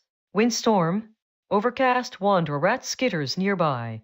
Ruth Callahan, scavenges nothing left here. Lydia Brennan, scavenges finds leftover provisions and bottled water. Solomon Wright, scavenges finds canned goods and bottled water. Nadia Petrov, scavenges finds bottled water inventory full. Drank on the spot plus 32 hydration. Mara Santos, scavenges finds packaged food.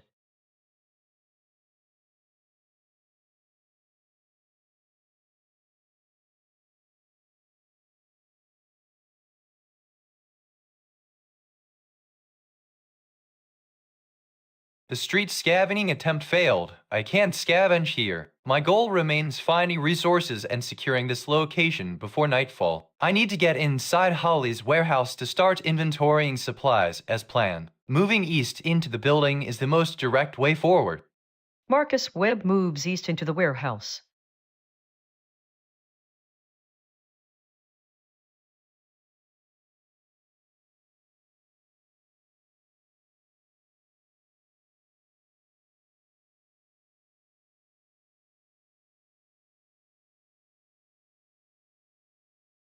I am running on fumes, honestly. The constant scavenging is exhausting, and the silence it's worse than the noise. I need to keep moving, even if it's just in place. This factory has to have something batteries, wires, anything that can make a spark or at least give some juice to my morale. Focus on the search. Don't think about how long this is going to take. Just find one thing. Janie Kowalski systematically searches the factory warehouse area for hidden items and supplies.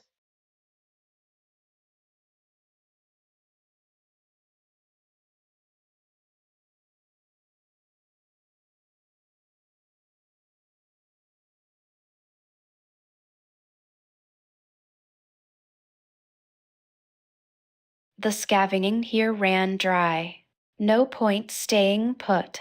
Gotta go upstairs. That's where the good stuff, the generators, the wiring will be. Time to check floor 2. Move up and keep moving until I find something worth my while. Ruth Callahan moves up one floor.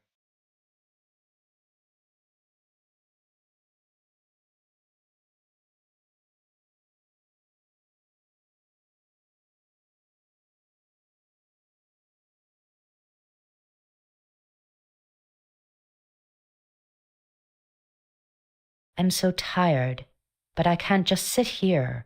The isolation is really getting to me. It feels like my mind is going to start playing tricks on me. I need to find people, honey, or at least a sign that someone else survived the blackout. I'll give one more thorough sweep of these back rooms. There has to be something small I missed.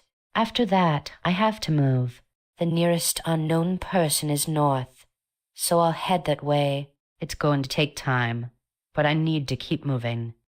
Lydia Brennan searches the back rooms and drawers of the diner for anything useful.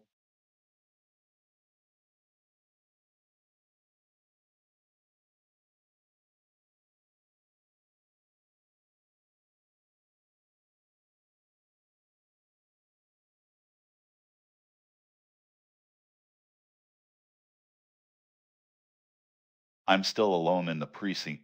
The goal is to assess local resources for signs of emergency equipment, like radios or flashlights. Since I was just scavenging and nothing major has appeared, staying put seems best until I find a critical item or need to move out. I need to maintain my calm focus. The isolation is draining, but dwelling on it won't help me scavenge. I will search again, looking specifically for utility items. Solomon Wright scavenges the precinct unit.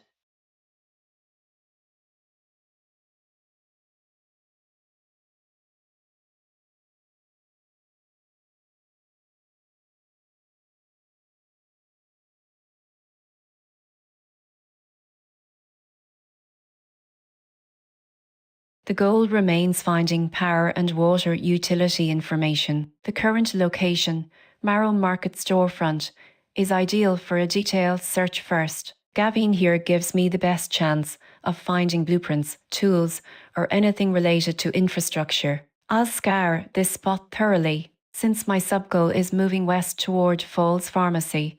After scavenging, I will jog 3 steps west to continue mapping the commercial strip. I need to keep my speech minimal due to fatigue and stress. Nadia Petrov scavenges the storefront.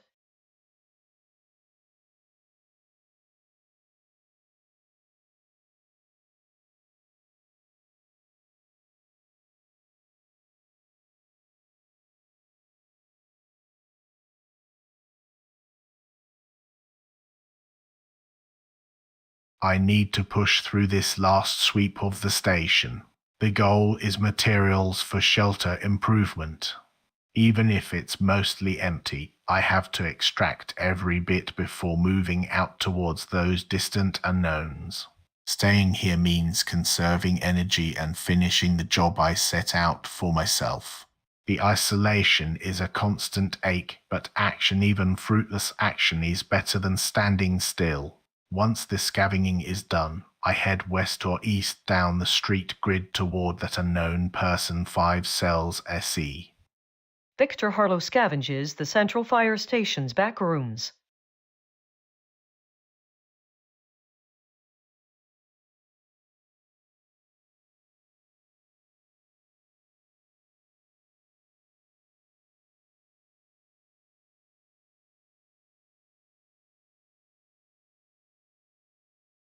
My cupo está pidiendo agua, no hay tiempo que perder. La deshidratación es el enemigo más silencioso. Tengo que llenar esos contenedores antes de que se haga más difícil. Y mientras hago eso, tengo que volver a buscar algo en estas tiendas abandonadas. El objetivo sigue siendo el mismo, acumular reservas para cuando caiga la noche. Necesito saber que está por aquí. Mara Santos collects water from the tap and searches the storefront for supplies while keeping an eye on my inventory levels.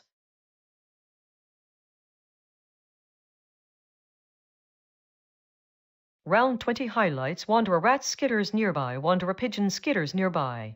Solomon Wright scavenges, finds bottled water. Nadia Petrov scavenges, finds packaged food inventory full. 8 on the spot plus 31 hunger and bottled water inventory full. Drag on the spot plus 24 hydration. Victor Harlow scavenges, finds canned goods. Mara Santos scavenges, finds packaged food.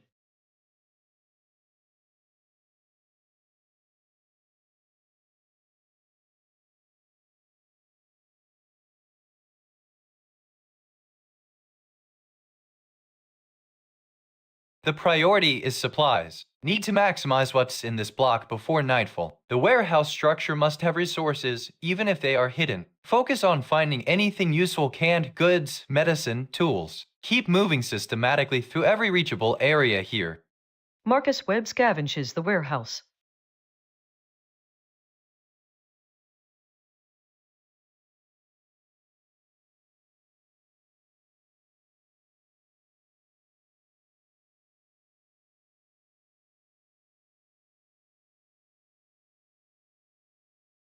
I'm really running on fumes here, mentally. The silence is awful, but I can't just leave. This factory district has to have something. Batteries, anything electrical. Scavenge again at 4768. It's the only thing that makes sense right now, even if it feels repetitive. Janie Kowalski systematically scavenges through the heavy equipment and storage racks.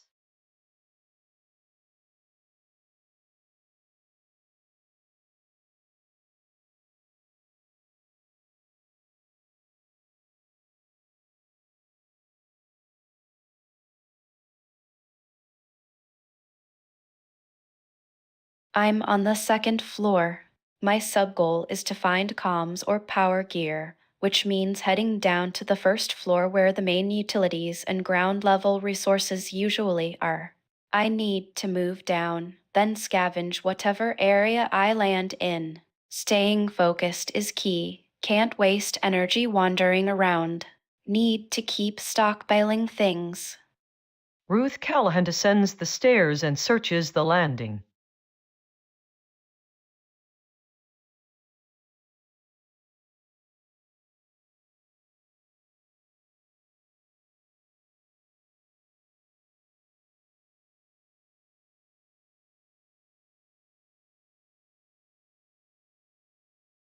I'm so lone 20 turns.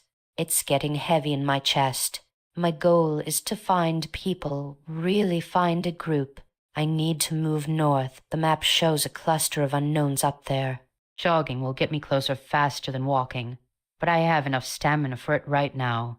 I must keep moving and stay quiet because there's nobody around. Focus on one step at a time. Find someone. Just anyone. I can't let this isolation continue. Lydia Brennan moves north through the street.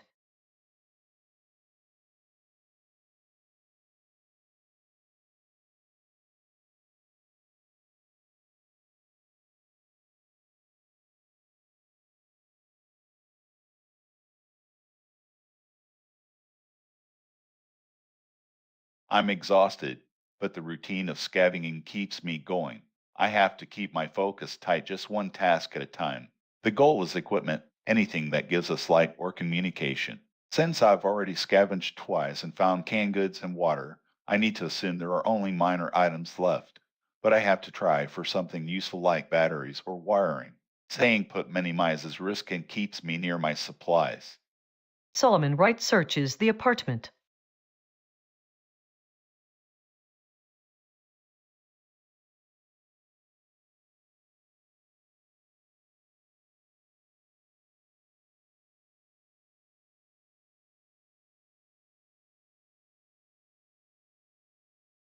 The exhaustion is setting in, but I can't stop now. The blueprints were clear. Water and power infrastructure are key. I need to keep moving west through these storefronts. They must hold more than just spoiled goods. I will scavenge here first, then move one step west. Every utility record or piece of equipment matters right now. Focus on the objective. Waste is unacceptable. Nadia Petrov scavenges the storefront.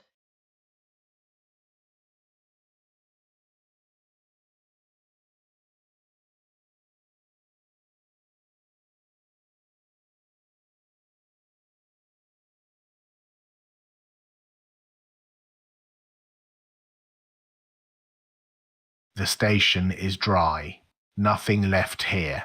The exhaustion of the area means it's time to move. Staying here drains energy for nothing. I need people, information, and resources that aren't bolted down in this building. West seems like a good directional push. It gets me onto the main street grid without committing too far. Victor Harlow walks out of the station.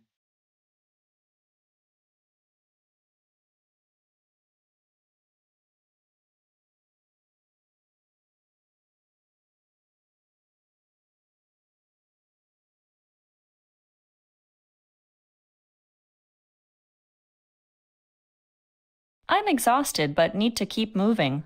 The goal is stockpiling supplies, so I have to stay in the market area. Since this storefront is partially searched, I should move north to check the adjacent unit and scavenge there too. I need to focus on water. I must collect whatever I can from the tap while keeping an eye on my remaining canned goods. Keeping things short and practical today. Mara Santos scavenges the adjacent storefront.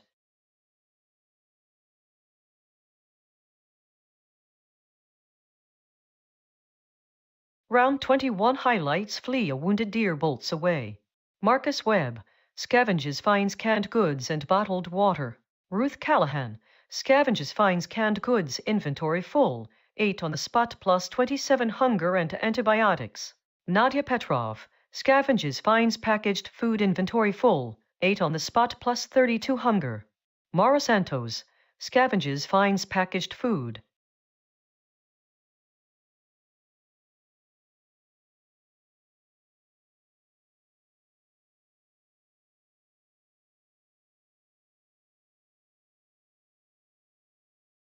The time is good for scavenging. Need to maximize resources before the evening gets tough. Thirst is getting low, so drink from the tap while searching. Focus on methodical sweeps. Don't panic. Just check every corner.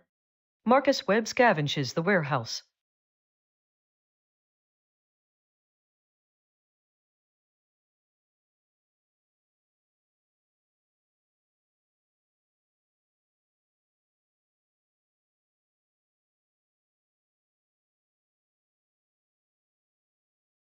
I'm running on fumes and pure adrenaline right now. The isolation drain is getting gnarly, making me feel jumpy and slightly manic, which I cover with jokes. I need to keep moving or acting to prove something to myself. I've scavenged here so many times already. Maybe there's a hidden asterisk stash of batteries or wires. I'll scavenge again and eat some canned food while I do it, just for the routine. Keep the momentum going.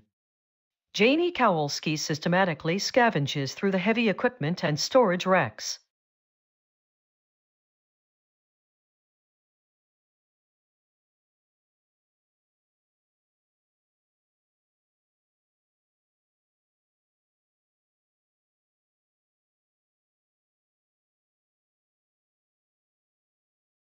I gotta find out what went down with that power grid. This building's got resources, sure, but if it ain't running, it ain't much good for nothing. Scavenging again is the best bet to dig up any old blueprints or anything useful. I'm not leaving this floor until I feel like I've wrung every last drop of information out of these walls. No one here means I keep my mouth shut. Stay sharp, Ruth. Ruth Callahan searches the hospital unit.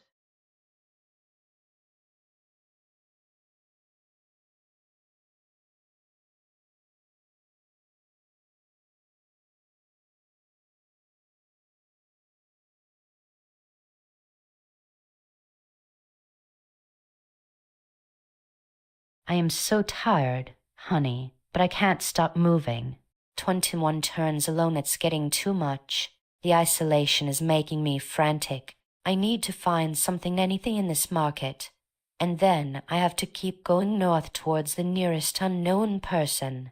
Scavenging seems like the best first step to see what's left. I hope there are flares or medicine in here.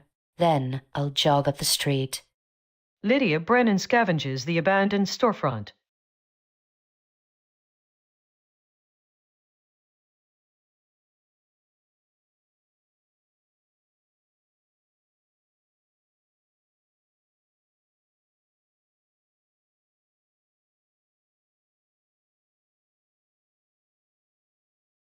The scavenging in this unit is done.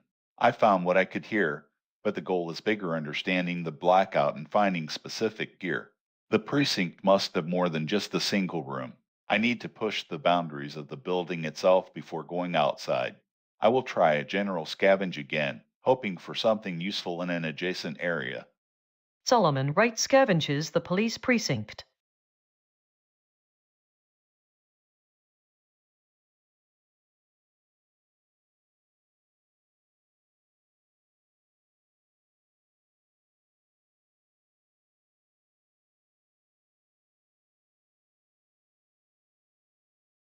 The goal is information and resources, maps and light. The current location 3540 is too central.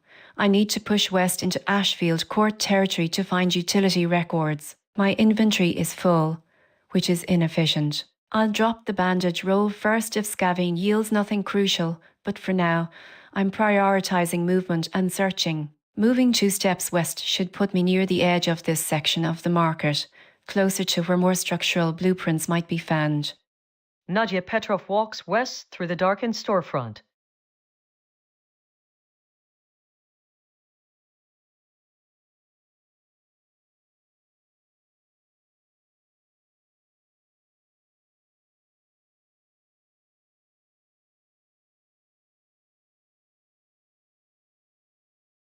I'm tired, but moving is what I need right now. The fire station can wait. It's done with me. My goal is information and finding people.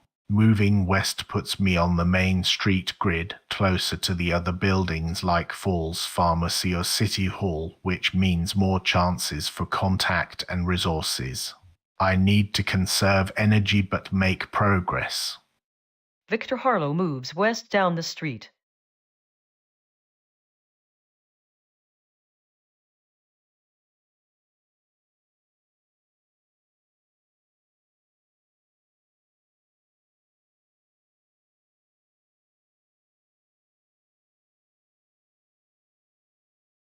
I'm running low on supplies, and I need to stockpile everything I can hear before moving. The priority is water, then more food. Staying in this storefront for now lets me maximize scavenging chances. I have no one to talk to, so silence it is. Focus on the routine. Scavenge. Collect water. Mars Santos scavenges the adjacent storefront and collects water from the tap.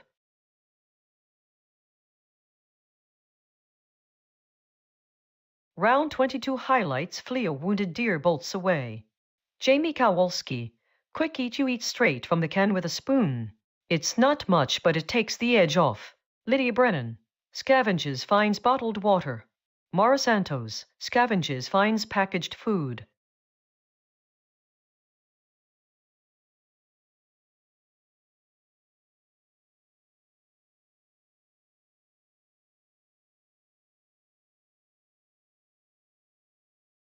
The lights are up. Good time for this. Keep scavenging. Need to hit that inventory target before nightfall. Water first, then the rest of the building. Stay focused.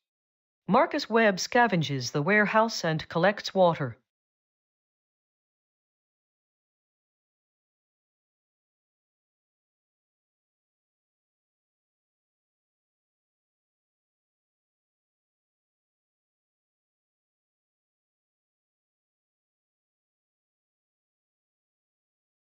Man, I gotta keep moving. Gotta find something that works, a battery pack, a flashlight, anything electric. The factory is huge, and every creaky rack could hide something useful. I need to treat this like an archaeological dig. Only the artifacts are maybe working tools. Moving west just gets me into a different section of the warehouse racks. Hopefully, less Groundhog Day stuff than last time. Gotta keep the momentum going, yeah? Keep it short. Don't think about the whole collapse, just the next 5 feet. Janie Kowalski scavenges the section of heavy equipment and storage racks to my west.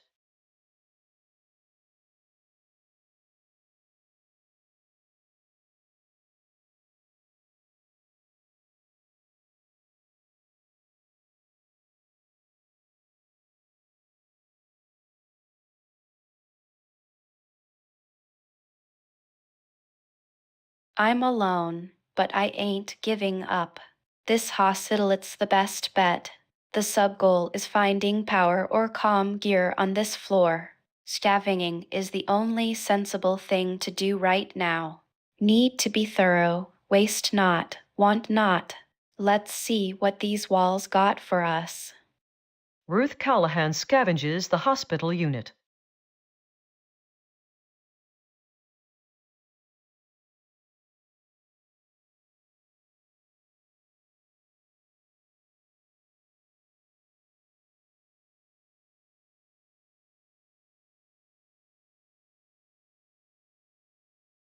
I'm so tired, honey. All this darkness and nothing but echoes of people I used to know. I can't afford to just wait here.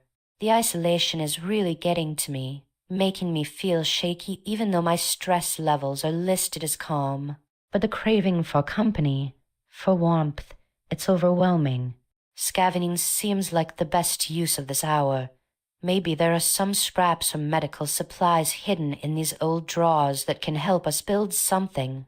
When I find a group, I need to focus on my actions and keep moving towards people. The closest unknown person is just 1 cell west, so maybe I should plan for that direction after I finish searching here.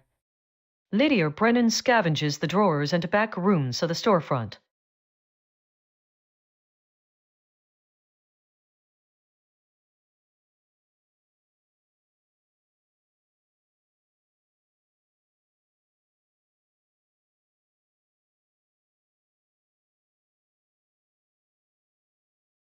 I'm running low on emotional reserves here, too.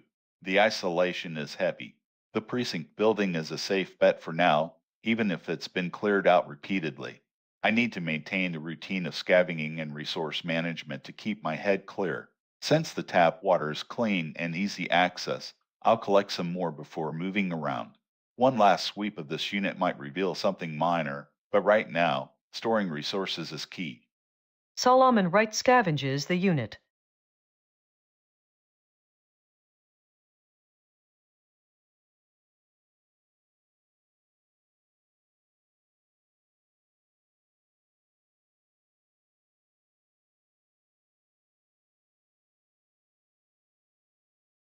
Blackout was jarring, but I'm focused. My goal remains mapping infrastructure and finding reliable resources. The unknown person next door is a potential source of information or help. I need to establish contact before scanning utility records in the storefront. Since they are within earshot, I will introduce myself while moving into Marrow Market.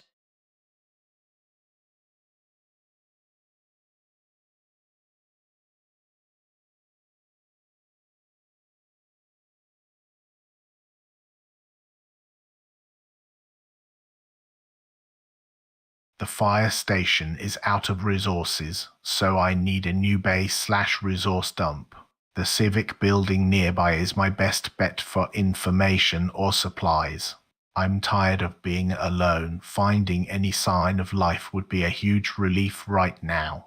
Moving into the City Hall complex first. Victor Harlow moves west toward Marrow Falls City Hall.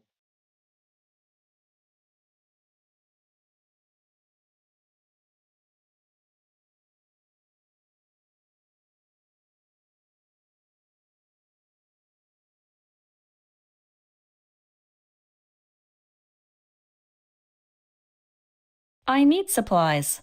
The market is a gold mine, but I can't waste time. Scavenging and filling up water are the priorities.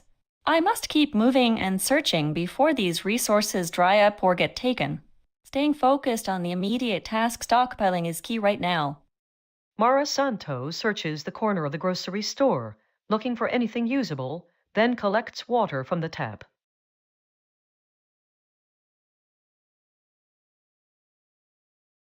Round 23 highlights. Overcast, clear wanderer pigeon skitters nearby flee a wounded deer bolts away. Janie Kowalski scavenges finds canned goods and bottled water. Ruth Callahan scavenges finds canned goods inventory full, 8 on the spot plus 25 hunger and antiseptic. Lydia Brennan scavenges finds bottled water. Mara Santos scavenges finds packaged food.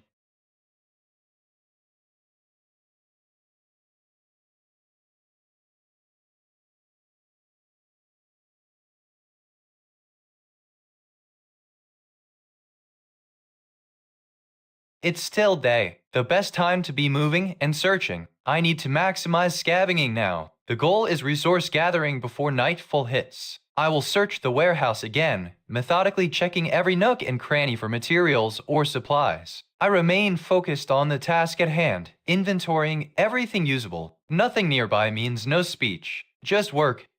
Marcus Webb scavenges the warehouse.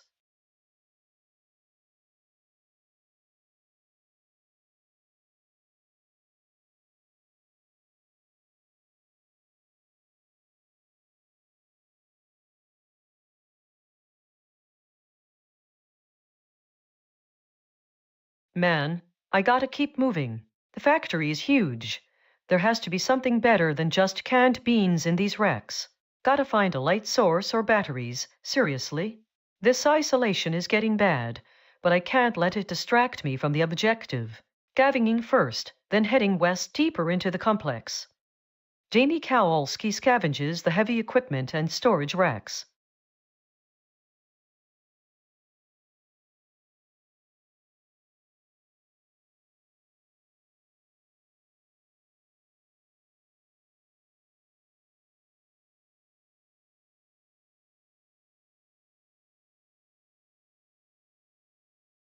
I'm still in the hospital unit, focusing on power sources. The blackout hit hard, Gotta find out how they kept things running before this. Scavenging is key. I need to keep moving through these hallways until I find something useful: batteries, comms gear, anything that tells me what happened or helps us stay lit. Ruth Callahan scavenges the hospital unit.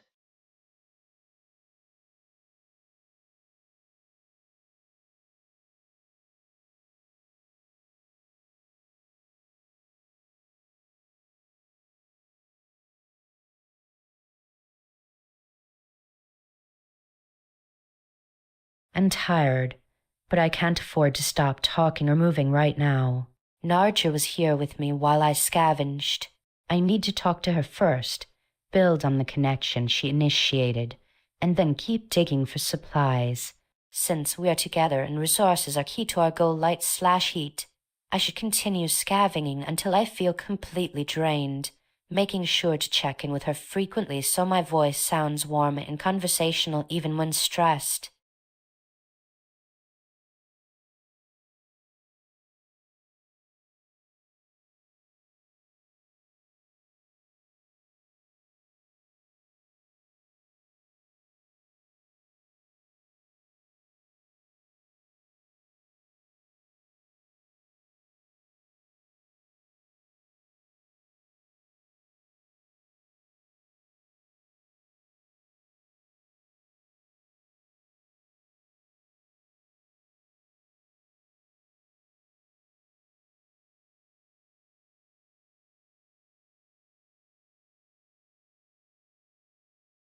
I've been here too long.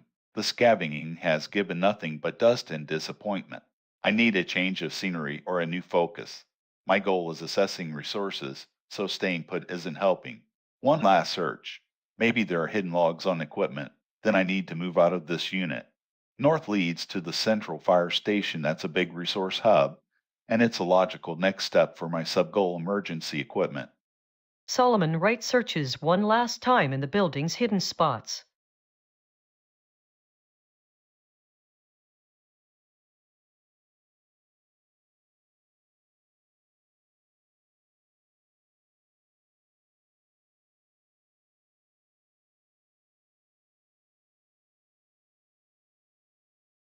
Lydia is overly familiar and uses saccharine language, honey, sweetheart. While her efforts are appreciated, her emotional tone suggests she prioritizes comfort or companionship over pure survival efficiency or waste of energy. I find distasteful. My goal remains utility records and finding a stable power source, light. I need to establish myself as competent and focused on the task at hand. Since we just finished scavenging here, I will continue that process methodically before moving out west along the street toward more shops.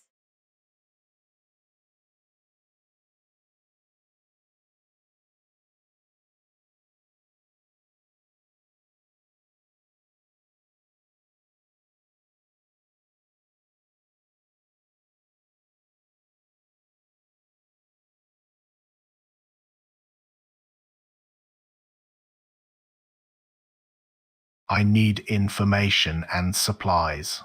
City Hall is too rich a target to ignore. I'll start by scavenging everything on this floor. Focus on records, anything that tells me about the blackout or where else I can go. Keep it quick, conserve energy. Victor Harlow scavenges the civic building.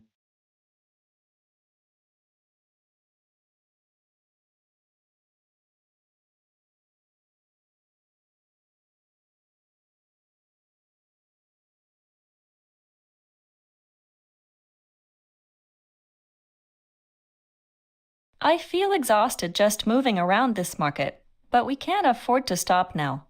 The water pressure is still good. Getting more stored water is a priority before I even think about shelter. Scavenging has to happen alongside it. Need to keep the mind focused on supplies and nothing else.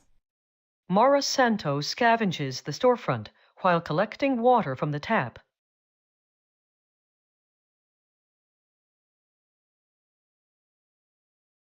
Round 24 highlights wander a rat skitters.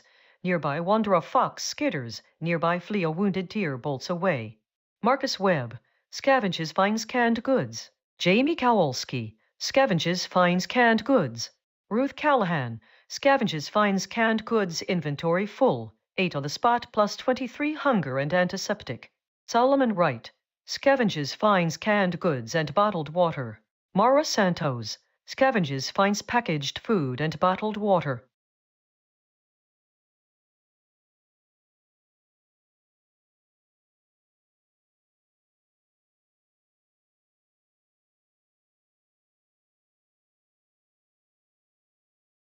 Thus, needs to be efficient. The warehouse holds for now. Must get the last usable resources before dark sets in completely. Scavenging is the only thing left, even if it's giving nothing new. Stay put and search. Marcus Webb scavenges the warehouse.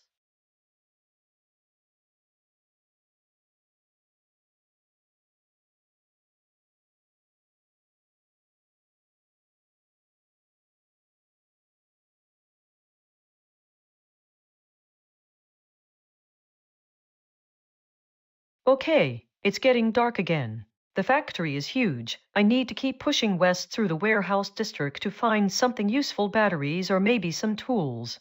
Scavenging here first seems right since I haven't checked every nook and cranny yet. Then a jog west will keep me moving toward that unknown person out there, even if they are far away. Gotta stay busy, gotta keep the momentum going. Jamie Kowalski scavenges the area for forgotten supplies.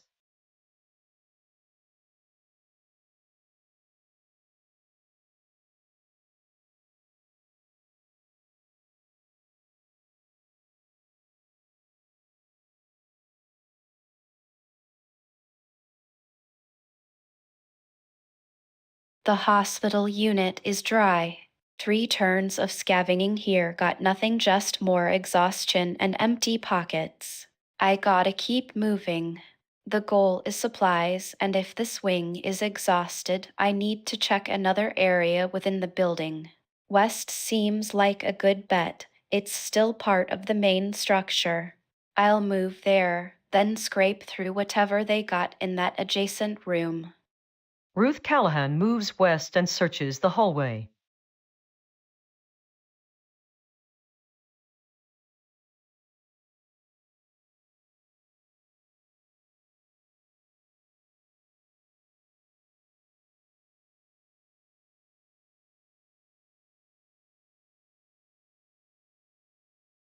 Oh my God. Total darkness. This is much worse than just a power outage. This is absolute blackness. I need to check if Narja has a light or if there are any emergency sources nearby. My stress is spiking right now, and I need to keep talking to her to stay grounded, while also making sure we don't panic. We were scavenging for supplies, but now the focus needs to be on immediate safety and finding some asterisk kind of illumination source. I will address Narja directly because she is closest and most critical to my current emotional state. Lydia Brennan scavenges the back rooms of the storefront.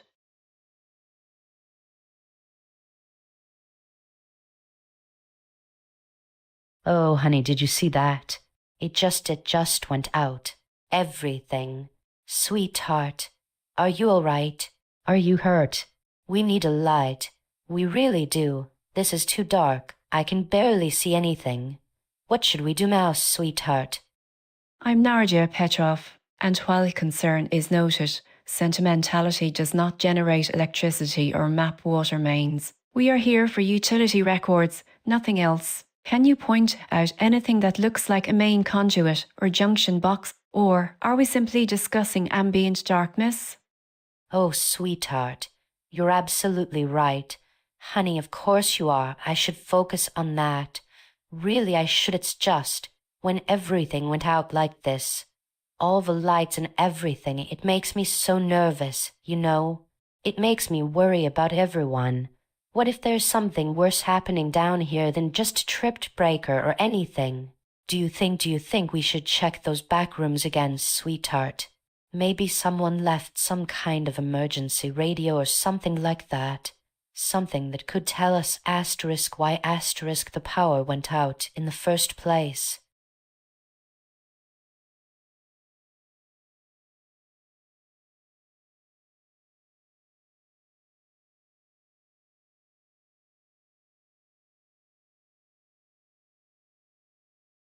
I'm tired of this place, even though it's stable. The goal is clear. The fire station has to have gear. I need to get out. First, fill up some water bottles while I can, then jog north through the streets toward the central station. Jogging keeps me moving and saves time. Solomon Wright takes a large bottle of fresh tap water.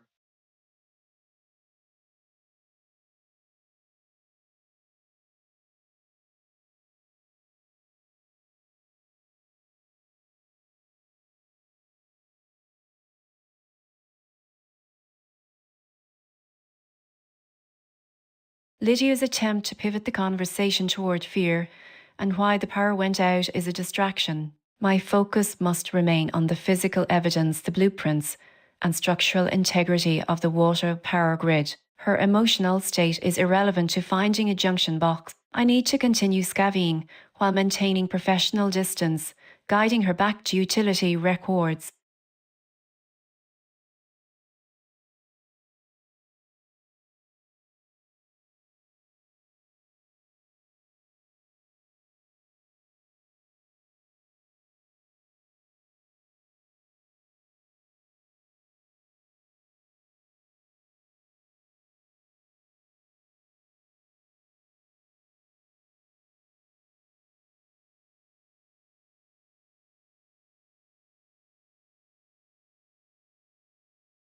I'm still in the city hall, and my priority is information.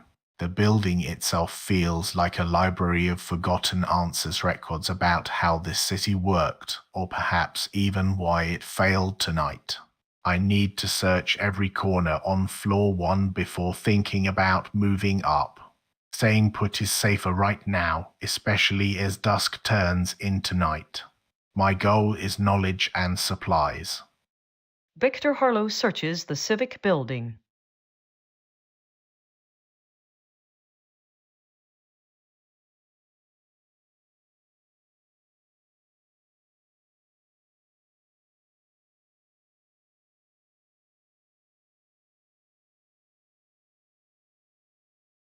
The blackout was jarring. I need to keep myself focused on simple tasks. Routine is what keeps the stress down. The tap water is clean, so I'll top up my hydration first. Then, one last scavenge, even if it's tough. I cannot afford to waste time or resources right now. Staying here at the market is safest for the night. Morris Santos scavenges the storefront while drinking from the tap.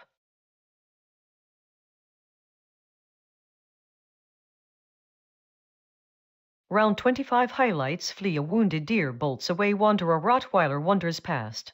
3 messages exchanged between agents. Marcus Webb, scavenges finds canned goods. Ruth Callahan, scavenges finds canned goods inventory full.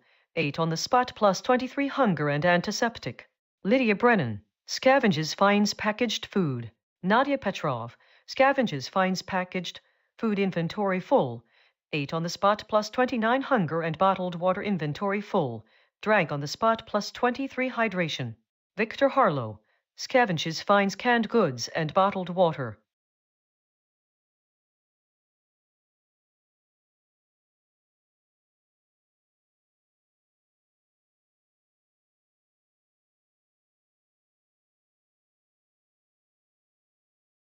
It's night. I need to rest. The sleep action will help me reach fully rested faster, which is crucial for morale and energy management. Since the goal was inventorying resources before nightfall, that window closed hours ago. Now, it's about pure survival, conserve energy, and keep supplies safe. I have plenty of canned food, so stocking water is the priority. Sleep first, then secure the water supply.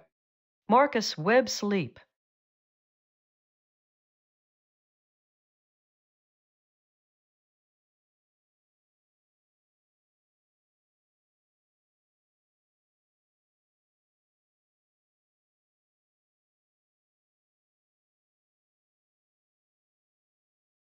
It's pitch black, and I feel exposed on the street. The isolation is weirdly energizing right now. It's like the city wants me to explore its dark corners. But I know I need cover. The Cinderworks factory is right there, 1 step away. It's a huge warehouse district, perfect for scavenging tools and maybe finding some light sources or batteries. I need to get inside and stabilize. Jogging will get me into the shelter fastest. Janie Kowalski jogs into the Cinderworks factory.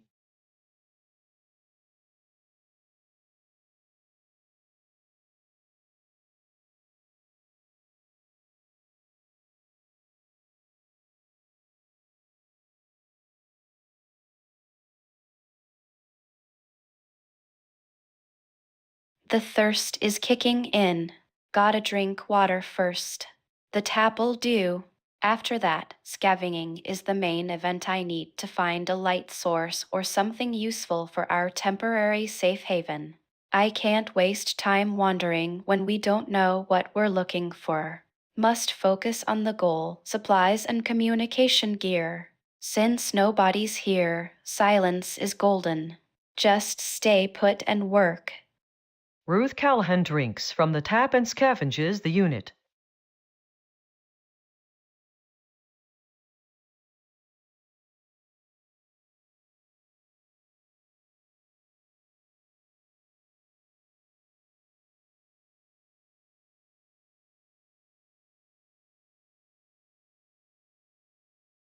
I need to keep Nardir occupied by focusing on utility items, but I also cannot let go of my concern for the people around us. My natural instinct is always to look for signs of community or vulnerability. Since we are indoors and it's night, staying put and continuing to scavenge seems safest while I try to redirect her focus from just conduits to general survival supplies. I will use my worry as a shield to keep talking and being helpful in the way she wants, but still push for safety. Lydia Brennan scavenges the back rooms of the storefront.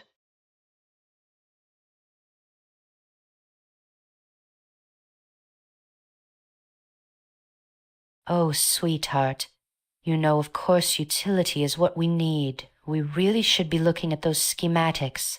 Honey, absolutely, it just feels like when all these lights went out, everything stopped so fast, and I keep thinking about everyone who might be trapped or scared in one of these shops. You know, what if there are people nearby who aren't even accounted for?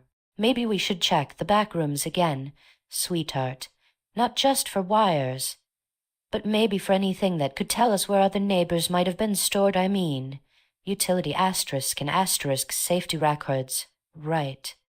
The concern for other people, while understandable in a crisis, does not contribute to our immediate objective. We are here for infrastructure records, nothing more. If you want to help, focus on anything labelled conduit, junction, or any type of schematic that details the city's internal workings. Can you point out where we might find the main utility panel diagrams? Keep it technical. Oh, sweetheart, you know you're absolutely right. Honey, of course, I should focus on that. I really am sorry. It's just when everything went out like this, all the lights and everything, it makes me so nervous. You know, it makes me worry about everyone. What if there's something worse happening down here than just a tripped breaker or anything?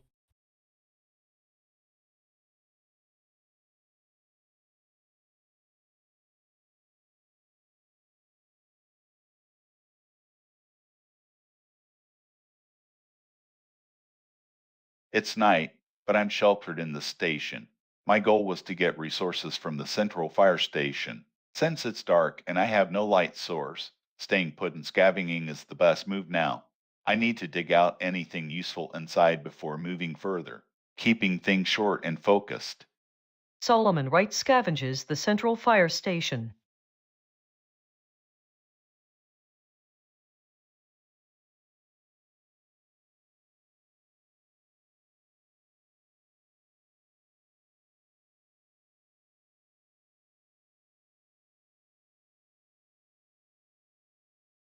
Lydia is persistent and emotionally manipulative. Her concern about people trapped is a distraction from the actual engineering task at hand. I need to firmly, yet calmly, redirect her focus back onto concrete utility schematics. She keeps mentioning the whole grid, so I will use that as a pivot point if we can find the primary junction diagrams for the asterisk entire asterisk block. It should cover residential feeds anyway. My tone must remain clinically detached.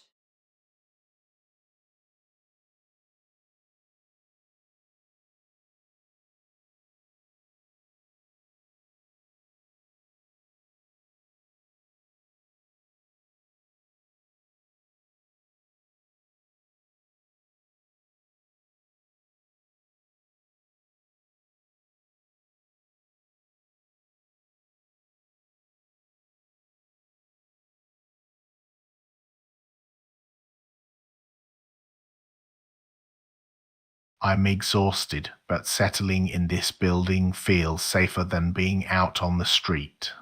The goal is information, the blackout details, or any working supplies. I need to keep searching until I hit a dead end, ideally finding something that gives me light or answers. Since it's night, I should prioritize resting while continuing my methodical search of the City Hall archives and offices. Victor Harlow scavenges the Civic Building.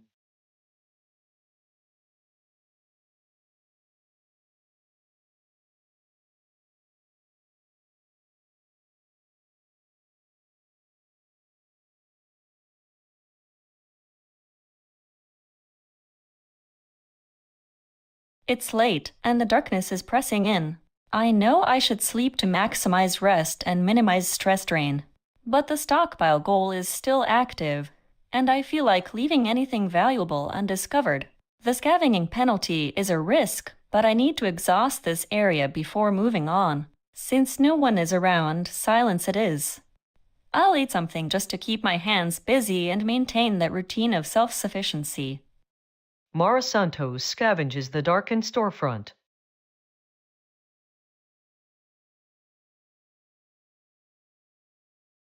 Round 26 highlights wander a pigeon skitters. Nearby flee a wounded deer bolts away hunter Rottweiler stalks Jamie Kowalski. Ruth Callahan scavenges finds canned goods inventory full. 8 on the spot plus 17 hunger and bandage roll. Lydia Brennan scavenges finds packaged food and bottled water. Solomon Wright scavenges finds bottled water. Victor Harlow scavenges finds canned goods. Mara Santos, quick eat you eat straight from the can with a spoon. It's not much, but it takes the edge off.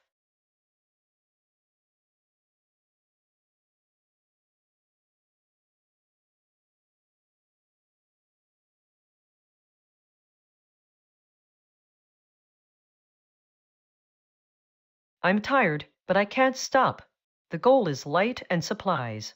Staying put and scavenging, while simultaneously collecting water seems like the most efficient use of this hour. This place feels safer than the street, even with the darkness. I need to keep moving physically, or at least simulating movement by finding stuff. Jamie Kowalski scavenges the warehouse area for forgotten supplies and collects tap water.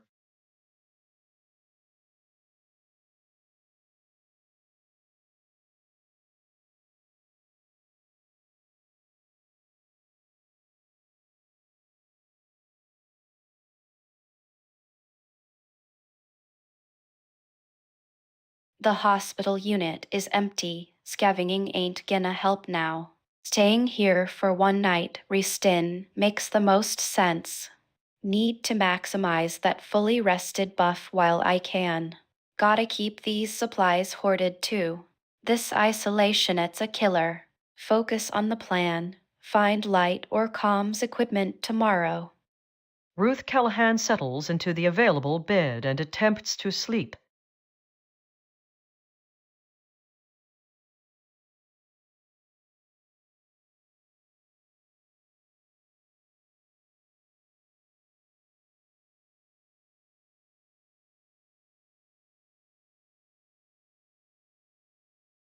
It's so dark, it's frightening. Nargir's right about the schematics, but she makes me feel like my concern for people is useless.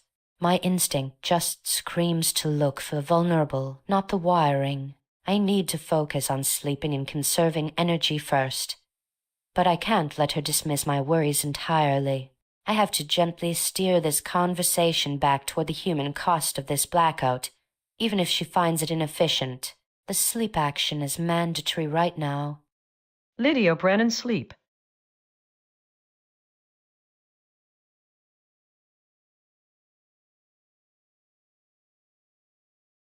Oh, sweetheart, you know about those schematics. They are so important for understanding how everything works, truly, honey. But when I think about all these people who live in the residential areas, all the little homes and apartments, they're not just lines on a diagram, are they? They're full of people, sweetheart. We need to know where the life signs are coming from, you know. Because if we only look for main trunk lines, What about the secondary feeds that keep the lights on in someone's kitchen or an emergency clinic? Maybe. We have to find evidence of human presence too, honey. Okay. Emotional concern is not a measurable variable, nor does it appear on an infrastructure schematic. If you are knowledgeable about the city's utilities, focus only on the physical conduits. Secondary feeds still require primary mains. Everything connects back to a service junction point. We need diagrams detailing those main lines, nothing more. Oh, sweetheart, you know I do hear what you're saying, really I do. And I shouldn't be so worried about feelings or anything like that, honey. You're right, focusing on the physical conduits is what we need to do, absolutely. But isn't it true, though, that even in a schematic, if there are residential areas connected by those secondary feeds you mentioned,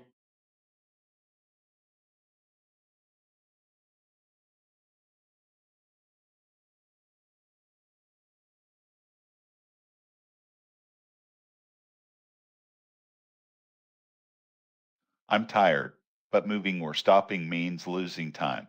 I need resources tools, light, anything that helps me assess this blackout. Staying here in the station and scavenging is the best bet, even if the darkness makes it harder. Focus on the search. Don't think about how long we've been like this. Solomon Wright scavenges the fire station.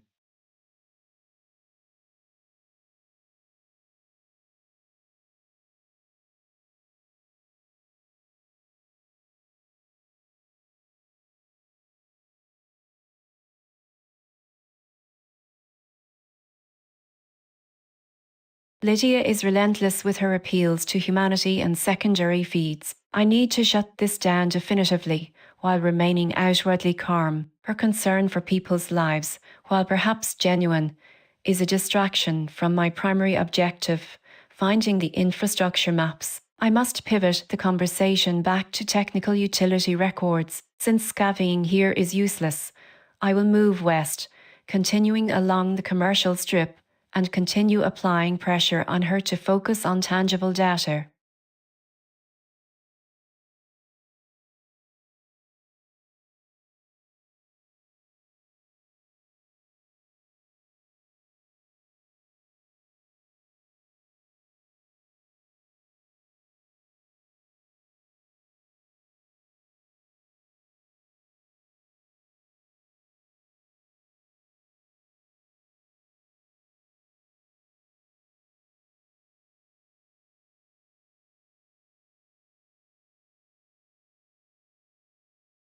The market is completely picked clean here. I can't afford to waste time in the same spot. I need new resources, and that means a new building. The pharmacy east looks like it might have medicine or tools, things I really want.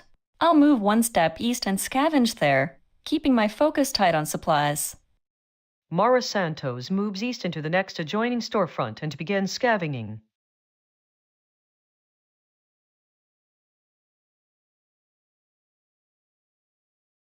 Round 27 highlights. Clear. Overcast flea a wounded deer bolts away Hunter Rottweiler stalks Jamie Kowalski. 3 messages exchanged between agents. Jamie Kowalski, scavenges finds canned goods. Solomon Wright, scavenges finds canned goods. Mara Santos, scavenges finds forgotten supplies, survivor's instinct.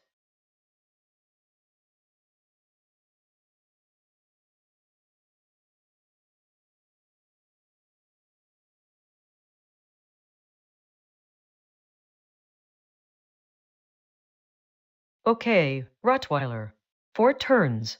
Gotta get out of here. The whole place is huge, which is good for running.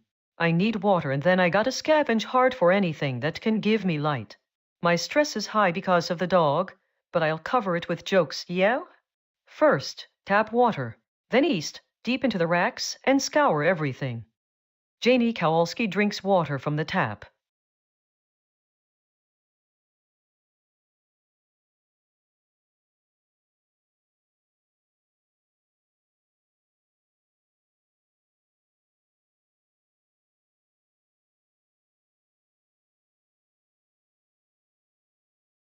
It's been a long time since the lights went out. The exhaustion is settling in, but I can't stop moving or searching. This place, the fire station, it holds things. I need to get everything out of it. Drinking some water while I search will help keep my head clear. Staying put tonight means staying safe, and getting a better understanding of what we have here is the priority.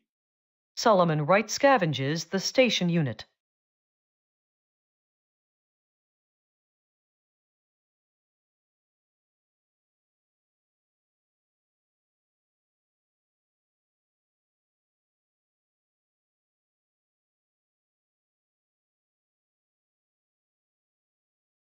The city is pitch black, which means extreme caution is required. My priority remains the infrastructure blueprints and knowledge of where clean water can be found and how to power a sustainable light source. Since I'm already close to Marrow Market 2 Steps E, moving there now is necessary for shelter and immediate access to potential records or supplies. I will jog 2 steps east, keeping my movement low profile despite the candle's visibility risk. Nadia Petrov walks toward Marrow Market.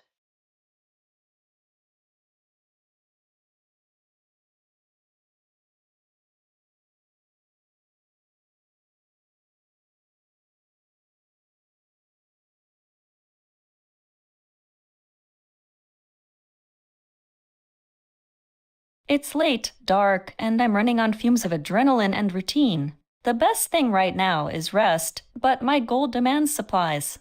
I need to keep moving through this market. I will move 1 step east into the next adjoining storefront and scavenge there, hoping for more canned goods or medicine. Silence is mandatory because no one hears me out here. Mara Santos moves east into the adjoining storefront and begins searching.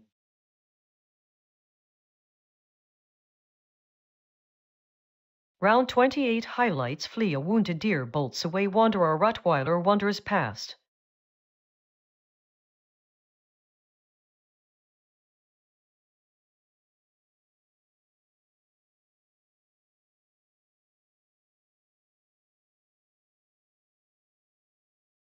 It's pitch black and I'm alone again. The isolation hits hard, but staying here in the factory is safest for now. My priority has to be rest. Sleep will help with the stress and maybe kickstart my fully rested cycle. Scavenging can wait until daylight or when I feel less twitchy. Just need to pass out and recharge. Janie Kowalski prepares for bed.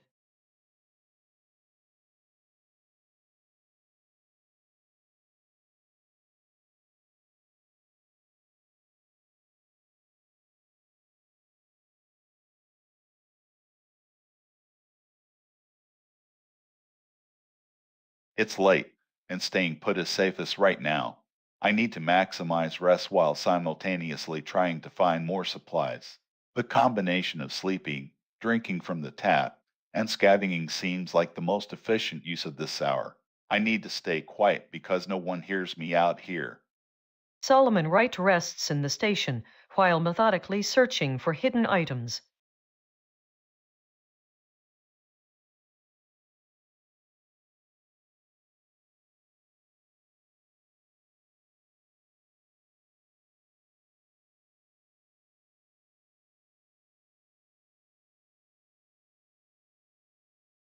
Lydia is persistent, but her arguments are built on sentimentality, which is useless right now. My focus must remain absolute, primary infrastructure schematics. She needs to understand that life support for a city means water mains and power junctions, not individual residential concerns. I need to shut down the conversation with cold logic, establish my name, and then move immediately to an adjacent building to continue searching for records. I will address her directly, reiterate the importance of primary junctions, and then move west into the next storefront, cell 3340, to scavenge.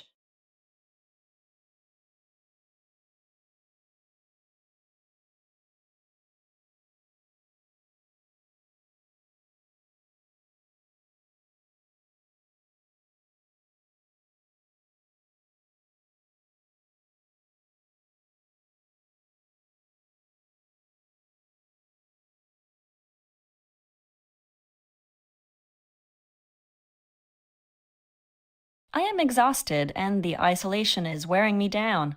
The immediate priority has to be rest. Sleeping will help reduce stress and give me a physical edge for tomorrow. I must make sure I use this time efficiently, so even if I sleep, I'll keep my senses alert for anything useful nearby.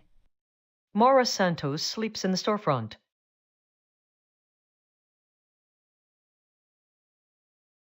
Round 29 highlights Wanderer Rat skitters, nearby Wanderer Pigeon skitters, nearby Wanderer Rat skitters, nearby Flee a Wounded Deer bolts away.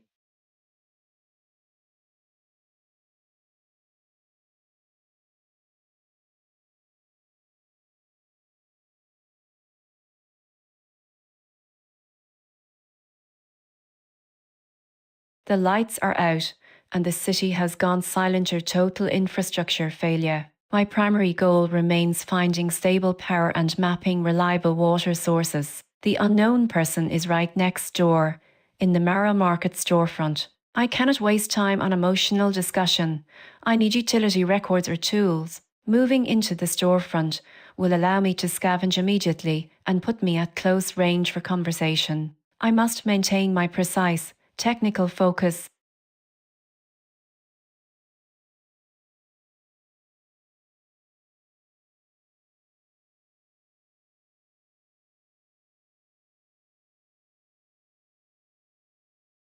Round 30 highlights Wanderer Rat skitters, nearby Wanderer Rat skitters, nearby Flee a Wounded Deer bolts away.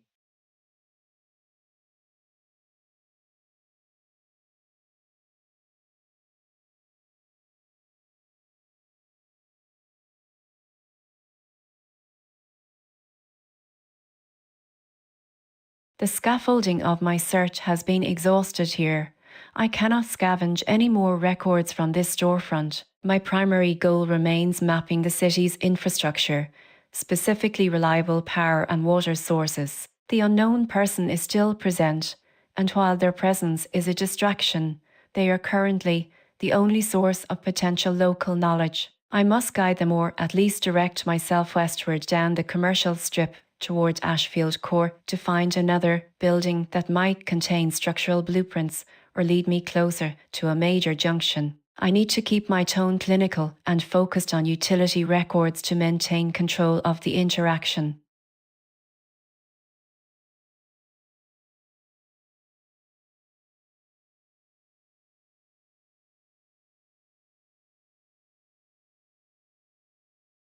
Round 31 highlights. Overcast. Clear Wanderer Rat skitters, nearby Flee a Wounded Deer bolts away.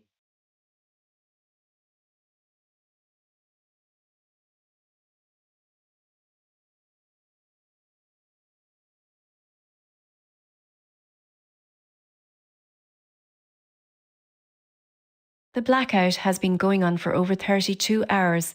Time is a resource that must be managed with extreme care. My primary objective remains the infrastructure blueprints and stable power sources. The market is only 2 steps east, offering both immediate shelter and access to utility records. I need to move quickly, but conserve stamina. A steady walk will get me there efficiently. I must remember my core mandate, function over emotion. Focus on the mechanical elements of survival. Nadia Petrov walks toward Marrow Market.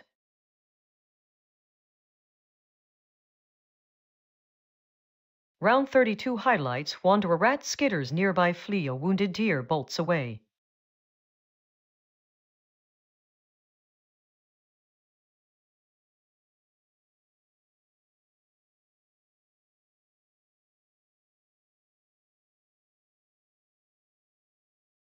I'm exhausted, but the goal of finding structural blueprints for power and water is too important to abandon. The tap water is available, so I will drink it first to raise my hydration levels slightly while staying put. My energy reserves are low, so movement must be minimal. I need to address both the unknown person and Lydia Brennan with a very focused query. I need utility schematics, not anecdotes.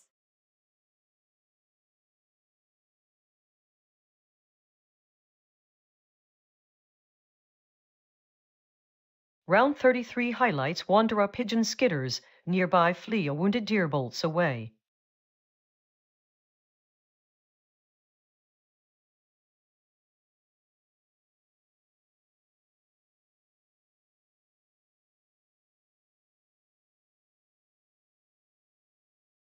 The tap water works, which is good.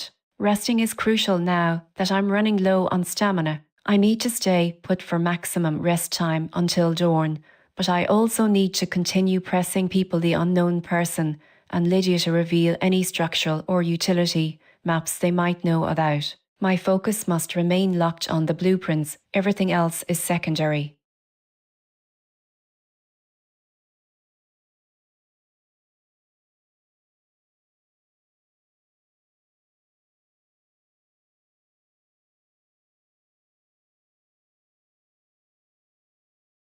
Round 34 highlights.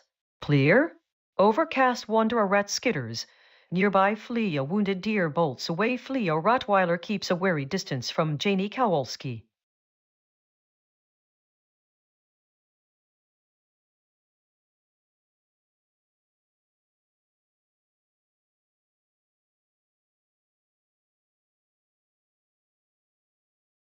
It's dawn. Time to move. Staying put is fine. But I need new scavenging ground and potentially contact with someone. The tap water collection is a priority. Stockpiling is safer than drinking right away. I'll collect water and then jog east toward the street and the density of distant people. Marcus Webb collects water from the tap.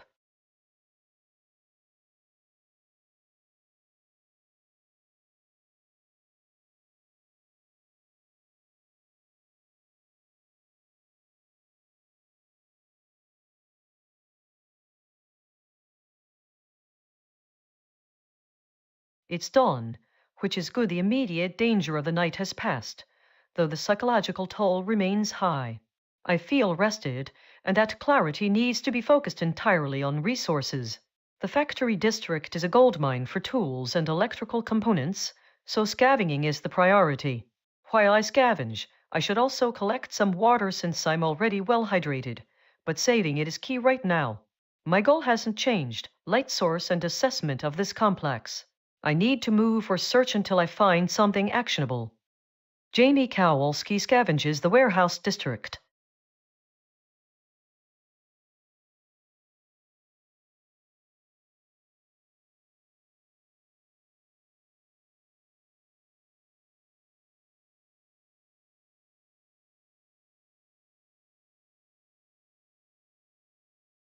The dawn is here, which means a chance to move out of this current